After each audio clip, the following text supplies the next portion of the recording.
അസ്സലാമു അലൈക്കും വറഹ്മത്തുള്ളാഹി വബറകാതുഹു. ബിസ്മില്ലാ അൽഹംദുലില്ലാ വസ്സലാത്തു വസ്സലാമു അലാ റസൂലില്ലാ വഅലാ ആലിഹി വസഹ്ബിഹി വമൻ വാല അമ്മാ ബഅദ്. നമ്മൾ കഴിഞ്ഞ ദിവസം ശുറൂത്തു സലാ നിസ്കാരത്തിന്റെ നിബന്ധനകളിൽ 3 എണ്ണമാണ് പറഞ്ഞത്. 4ാമത്തെ നിബന്ധന അശ്ശർതു റാബിഅ റഫ്ഉൽ ഹദസ് വഹുവ അൽ വുളൂഉൽ മഅറൂഫ് വമൂജിബുഹു അൽ ഹദസ്. 4ാമത്തെ നിബന്ധന അശുദ്ധിയെ ഉയർത്തുക എന്നുള്ളതാണ്. അശുദ്ധിയെ ഉയർത്തൽ. ഏതാണ് 4ാമത്തെ നിബന്ധന? വഹുവൽ വുളൂഉൽ മഅറൂഫ്, അറിയപ്പെട്ട വുളൂ ആണ്. വമൂജിബുഹു അൽ ഹദസ്, ആ വുളൂവിനെ നിർബന്ധമാക്കുന്നതായ കാര്യം അൽ ഹദസ്, അശുദ്ധി ഉണ്ടാവുക എന്നുള്ളതാണ് പറയുന്നത്. നമ്മളവിടെ പറഞ്ഞു അശുദ്ധി 2 രൂപത്തിലുണ്ട്. ചെറിയ അശുദ്ധി, വലിയ അശുദ്ധി. ചെറിയ അശുദ്ധി എന്ന് പറഞ്ഞാൽ വുളു മുറിയുന്ന കാര്യങ്ങൾ ഒരാൾക്ക് സംഭവിച്ചാൽ അപ്പോഴാണ് ഒരാൾക്ക് ചെറിയ അശുദ്ധി ഉണ്ടാവുക. വുളു മുറിയുന്ന കാര്യങ്ങൾ ഇൻഷാ അല്ലാഹ് വരുന്നുണ്ട്.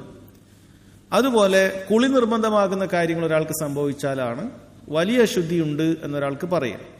ഈ 2 അശുദ്ധികളെയും ഉയർത്തുക എന്നുള്ളതാണ് 4ാമത്തെ നിബന്ധന. നിസ്കാരം ശരിയാകണമെങ്കിൽ ഈ 2ൽ ഒരശുദ്ധി പോലും ഒരാൾക്കും ഉണ്ടാകാൻ പാടില്ല. അതാണ് റഫ്ഉൽ ഹദസ് എന്ന് പറയുന്നത്. ഇവിടെ വഹുവൽ വുളൂഉൽ മഅറൂഫ് എന്ന് പറയാൻ കാരണം നമ്മൾ പറഞ്ഞു, എല്ലാ വക്തിലും നമുക്ക് ആവശ്യമായി വരുന്നതായ ഹദസ് അത് ചെറിയ ശുദ്ധിയായിരിക്കും. അതിനെ നീക്കാൻ വുളു മതിയായതാണ്. അതാണ് ഇവിടെ അങ്ങനെ പറയാനുള്ള കാര്യം. ഒമൂജിബുഹു, വുളുവിനെ നിർബന്ധമാക്കുന്ന കാര്യങ്ങൾ അൽ ഹദസ് ആണ്, അശുദ്ധിയാണ് എന്ന് പറഞ്ഞിട്ടുണ്ട്. ഉടനെ തന്നെ ഷെയ്ഖ് റഹിമഹുല്ലാ പിന്നീട് ചർച്ച ചെയ്യുന്നത് വുളുവുമായി ബന്ധപ്പെട്ട ചില മസലകളാണ്. ഷുറൂത്തുൽ വുളു, വുളുവിന്റെ ഷർത്തുകളൊക്കെയാണ് പിന്നീട് ചർച്ച ചെയ്യുന്നത്. കാരണം വുളു എന്ന് പറയുന്ന നിബന്ധന ശരിയാകണമെങ്കിൽ ആ നിബന്ധനക്ക് ചില നിബന്ധനയുണ്ട്. നിസ്കാരത്തിന്റെ നിബന്ധനയാണ് വുളു. നിസ്കാരം ശരിയാകണമെങ്കിൽ വുളു വേണം. അപ്പൊ വുളു ശരിയാകണമെങ്കിൽ അതിന്റെ ചില നിബന്ധനകളുണ്ട്. അപ്പൊ ഉടനെ തന്നെ അതിലേക്ക് പോവാണ്. അപ്പൊ അതിന് അത്ര ഇമ്പോർട്ടന്റ് ഉള്ളതുകൊണ്ടാണ് പറയുന്നത്. എന്നിട്ട് അദ്ദേഹം പറയാണ് ഷുറൂത്തുഹു അശറ, വുളുവിന് 10 നിബന്ധനകളുണ്ട്. എന്നിട്ട് അത് എണ്ണി പറയാണ്. അൽ ഇസ്ലാം വൽ അഖ്ൽ വത്തമീസ്, ഈ 3 നിബന്ധനകൾ നമ്മൾ വിശദീകരിക്കേണ്ടതില്ല. നമ്മൾ നിസ്കാരത്തിന്റെ കാര്യത്തിൽ പറഞ്ഞ അതേ കാര്യം തന്നെയാണ്. നമ്മൾ പറഞ്ഞിട്ടുണ്ടായിരുന്നു എല്ലാ ഇബാദത്തുകൾക്കും ഈ 3 നിബന്ധനകളും വരാറുണ്ട്. മുസ്ലിം ആയിരിക്കുക, ബുദ്ധി ഉണ്ടായിരിക്കുക, കാര്യങ്ങൾ വേർതിരിച്ചറിയാനുള്ള പ്രായമെത്തുക, ഇതൊക്കെ വുളുവിനും നിബന്ധനയാണ്. 4ാമത്തേത് വന്നീയ, വുളുവിന് നീയത്ത് ഉണ്ടാകണം. എന്താണ് വുളുവിന് നീയത്ത് ഉണ്ടാകണം എന്ന് പറഞ്ഞാൽ അർത്ഥം, വുളു ചെയ്യുമ്പോൾ അത് ഞാൻ വുളു എടുക്കുകയാണ് എന്നുള്ള നീയത്ത് ഒരാൾക്ക് വേണം. അതാണ് അതുകൊണ്ട് ഉദ്ദേശിക്കുന്നത്. വുളു എടുക്കുക എന്നുള്ള നീയത്തില്ലാതെയും ഒരാൾക്ക് ശരീരത്തിന്റെ മുഴുവൻ ഭാഗങ്ങളും, അത് വുളുവിന്റെ അവയവങ്ങൾ തന്നെയും വൃത്തിയാക്കാമല്ലോ. ഉദാഹരണത്തിന് ഒരാള് കളിച്ച് അല്ലെങ്കിൽ ആ രൂപത്തിൽ എന്തെങ്കിലും ജോലിയൊക്കെ ചെയ്ത് ശരീരത്തിലൊക്കെ പൊടിയുണ്ട്. അപ്പം അയാൾ വളരെ കൃത്യമായി കൈയൊക്കെ കഴുകി, മൂക്കിലും വായിലൊക്കെ പൊടിയൊക്കെ കയറിയുന്നതുകൊണ്ട് അതൊക്കെ നന്നായി വായിൽ വെള്ളം കൊപ്പിളിച്ചു, മൂക്കിലൊക്കെ വെള്ളം കയറ്റി ചുറ്റി മുഖമൊക്കെ കഴുകി എന്ന് വിചാരിക്കുക. അപ്പം അത്ര എത്തി, കൈ കഴുകി മുഖമൊക്കെ നോർമലി കഴുകി. അപ്പോൾ ഒരാൾ ചിന്തിക്കുകയാണ്, ഇതേതായാലും ആയല്ലോ, അപ്പൊ പിന്നെ ഞാൻ വുളു എടുത്താലോ എന്ന് ചിന്തിച്ചിട്ട് ബാക്കി അയാൾ ഉടനെ തന്നെ 2 കൈകളും കഴുകി തലയും തടവി കാല് കഴുകി എന്ന് വിചാരിക്കുക. അയാളുടെ വുളു ശരിയാകുമോ? ഇല്ല. കാരണം നീയത്ത് അയാൾ എപ്പോഴാണ് വെച്ചത്? പകുതിക്കുന്ന വെച്ചത്. നമ്മൾ പറഞ്ഞു നീയത്ത് എന്ന് പറയുന്നത് ഷർത്താണ്. ഷർത്തുകൾ എപ്പോഴും എന്ത് ചെയ്യണം?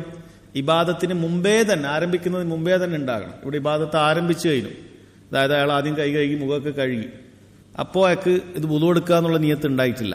ഇതിപ്പോൾ പകുതി വെച്ചുള്ള ഒരു ഉദാഹരണമാണ്. ഇനി ഒരാൾ അങ്ങനെയല്ല, മുഴുവനായിട്ട് അതിനുശേഷം മുഖം കഴുകി, പിന്നെ കയ്യിലൊക്കെ ചളി കണ്ടപ്പോൾ കൈയും കഴുകി, തലയിലൊക്കെ കണ്ടപ്പോൾ അയാൾ നന്നായിട്ട് തലയൊക്കെ തുടച്ച് വൃത്തിയാക്കി, അവസാനം കാലൊക്കെ ഉരച്ച് കഴുകി എന്ന് വിചാരിക്കുക. അപ്പോഴും അയാൾക്ക് നീയത്തില്ലെങ്കിൽ അയാൾ എന്താവുന്നില്ല, അത് ശറഈയായ വുളു ആകുന്നില്ല. അതായത് വെറുതെ കേവലം പ്യൂരിറ്റി ഉണ്ടാവുക എന്നുള്ളതല്ല, ശുദ്ധി വരുത്തുക എന്നുള്ളതല്ല, അത് നീയത്തോടു കൂടി വരുത്തണം, അപ്പോഴത് വുളു ആവുള്ളൂ. ഒരാൾ ഈ പറഞ്ഞ കാര്യമൊക്കെ വളരെ വൃത്തിയായിരിക്കും. പുഴയിൽ മുങ്ങിക്കുളിച്ചിട്ടുണ്ട്, അല്ലെങ്കിൽ കുളത്തിൽ മുങ്ങിക്കുളിച്ചിട്ടുണ്ടാവും, ശുദ്ധമായ വെള്ളത്തിൽ മുങ്ങിക്കുളിച്ചിട്ടുണ്ടാവും. പക്ഷെ അയാൾക്ക് വുളുവിന്റെ നീയത്തൊന്നുമില്ല, അല്ലെങ്കിൽ കുളിയുടെ നീയത്തൊന്നും ഇല്ലെങ്കിൽ, എത്ര വൃത്തിയായ മനുഷ്യനാണെങ്കിൽ ശരി, അയാൾ എന്ത് ചെയ്യണം? വുളു എടുക്കണമെങ്കിൽ വേറെ നീയത്ത് വേണം.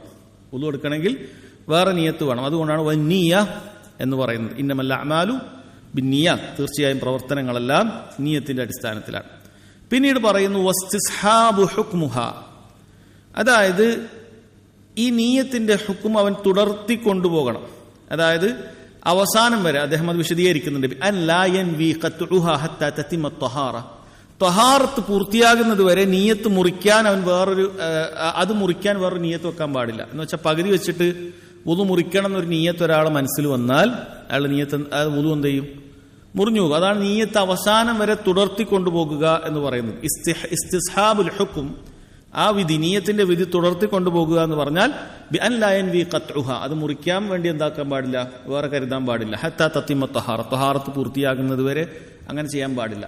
ഉദാഹരണത്തിന് ഒരാൾ വുളു എടുത്ത് തുടങ്ങി, മുഖമൊക്കെ കഴുകി എന്ന് വിചാരിക്കും, ഇതേപോലെ തന്നെ ആയി. അപ്പോൾ അയാൾ പെട്ടെന്ന് വിചാരിച്ചു ഒന്ന് ടോയ്ലറ്റിൽ പോകാമെന്ന് വിചാരിച്ചു. അങ്ങനെ ടോയ്ലറ്റിൽ പോകാൻ വേണ്ടിയിട്ട് അയാൾ ടോയ്ലറ്റിലേക്ക് പോയി. അപ്പോൾ വുളു മുറിക്കണം എന്നുള്ള നിയത്താണ്, അപ്പോൾ അവിടെ ടോയ്ലറ്റിൽ പോകണം എന്നുള്ള നിയത്താണ്. അപ്പോൾ ടോയ്ലറ്റിൽ പോയപ്പോൾ പെട്ടെന്ന് അവിടെ എന്തില്ല, വെള്ളം ഇല്ല എന്ന് വിചാരിക്കുക. അപ്പോൾ അയാൾ വിചാരിച്ച് മതി, അല്ലെങ്കിൽ ടോയ്ലറ്റാക്കി വൃത്തിയില്ല, അപ്പോൾ അയാൾ വിചാരിച്ച് മതി ടോയ്ലറ്റിൽ പോകണ്ട. എന്നിട്ട് അയാൾ എന്ത് ചെയ്യണം, വീണ്ടും ബാക്കി വുളു എടുക്കുകയാണെങ്കിൽ ശരിയാവോ? ഇല്ല. കാരണം അയാൾ അതിൻ്റെ ഇടയിൽ എന്ത് ചെയ്തിട്ടുണ്ട്, വുളു മുറിക്കണം എന്നുള്ള നിയത്തുണ്ട്. കാരണം ടോയ്ലറ്റിൽ പോകണം എന്നുള്ള ചിന്ത വന്നാൽ തന്നെ അത് വുളു മുറിക്കണം എന്നുള്ള നിയത്തിലാണ്. അപ്പം അത് പറ്റൂല. മറിച്ച് വുളു അവസാനം വരെയും എന്ത് ചെയ്യണം, അത് മുറിക്കാൻ പാടില്ല എന്നുള്ള നിയത്ത് വേണ്ടതുണ്ട്. വുളു എടുക്കുന്നത് വരെയും അതിന് നിയത്ത് വേണ്ടതുണ്ട് എന്നാണ് മനസ്സിലാക്കേണ്ടത്. പക്ഷെ അവിടെ വെറുതെ വസ്വാസുകൾക്കൊന്നും ഇടം കൊടുക്കേണ്ടതില്ല. വെറുതെ മുറിക്കണമുണ്ട് അങ്ങനത്തെ ചിന്തകൾക്കൊന്നും ഒരാൾ ഇട കൊടുക്കേണ്ടതില്ല. മറിച്ച് ഇങ്ങനെ വളരെ കൃത്യമായത് മുറിക്കണം എന്നുള്ള നിയത്ത് ഒരാൾ വെച്ചു എങ്കിൽ അതോടുകൂടി അത് മുറിഞ്ഞു എന്നുള്ളതാണ്. അതാണ് ഇസ്തിസ്ഹാബു ഹുക്മിഹ എന്ന് പറയുന്നത്. പിന്നെ പറയുന്നത് വൻഖിതാഉ മൂജിബ്.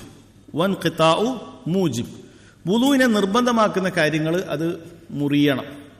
എന്ന് വെച്ചാൽ വുളു മുറിയുന്ന കാര്യങ്ങൾ എന്തെങ്കിലും സംഭവിച്ചുകൊണ്ടിരിക്കുന്നതിൻ്റെ ഇടയിൽ ഒരാൾ വുളു എടുക്കാൻ പാടില്ല. അപ്പം മലമൂത്ര വിസർജനം നടത്തുന്നതിൻ്റെ ഇടയിൽ അയാൾ വുളു എടുക്കാൻ ആരംഭിക്കാൻ പാടില്ല. അപ്പം അത് മലമൂത്ര വിസർജനങ്ങൾ അല്ലെങ്കിൽ വുളു മുറിയുന്ന മുഴുവൻ കാര്യങ്ങളും പൂർത്തിയായി കഴിഞ്ഞതിന് ശേഷം മാത്രമേ എന്ത് ചെയ്യാൻ പാടുള്ളൂ, വുളു എടുക്കാൻ ആരംഭിക്കാൻ പാടുള്ളൂ എന്നുള്ളതാണ് അതുകൊണ്ട് ഉദ്ദേശിക്കുന്നത്. അതുപോലെ പറഞ്ഞു അൽ ഇസ്തിൻജാഉ ഔ ഇസ്തിജ്മാറു ഖബ്ലൽ വുളു, വുളു എടുക്കുന്നതിന് മുമ്പ് ഇസ്തിൻജാ അല്ലെങ്കിൽ ഇസ്തിജ്മാർ ചെയ്യുക. എന്താണ് ഇസ്തിൻജാ എന്ന് പറയുന്നത്?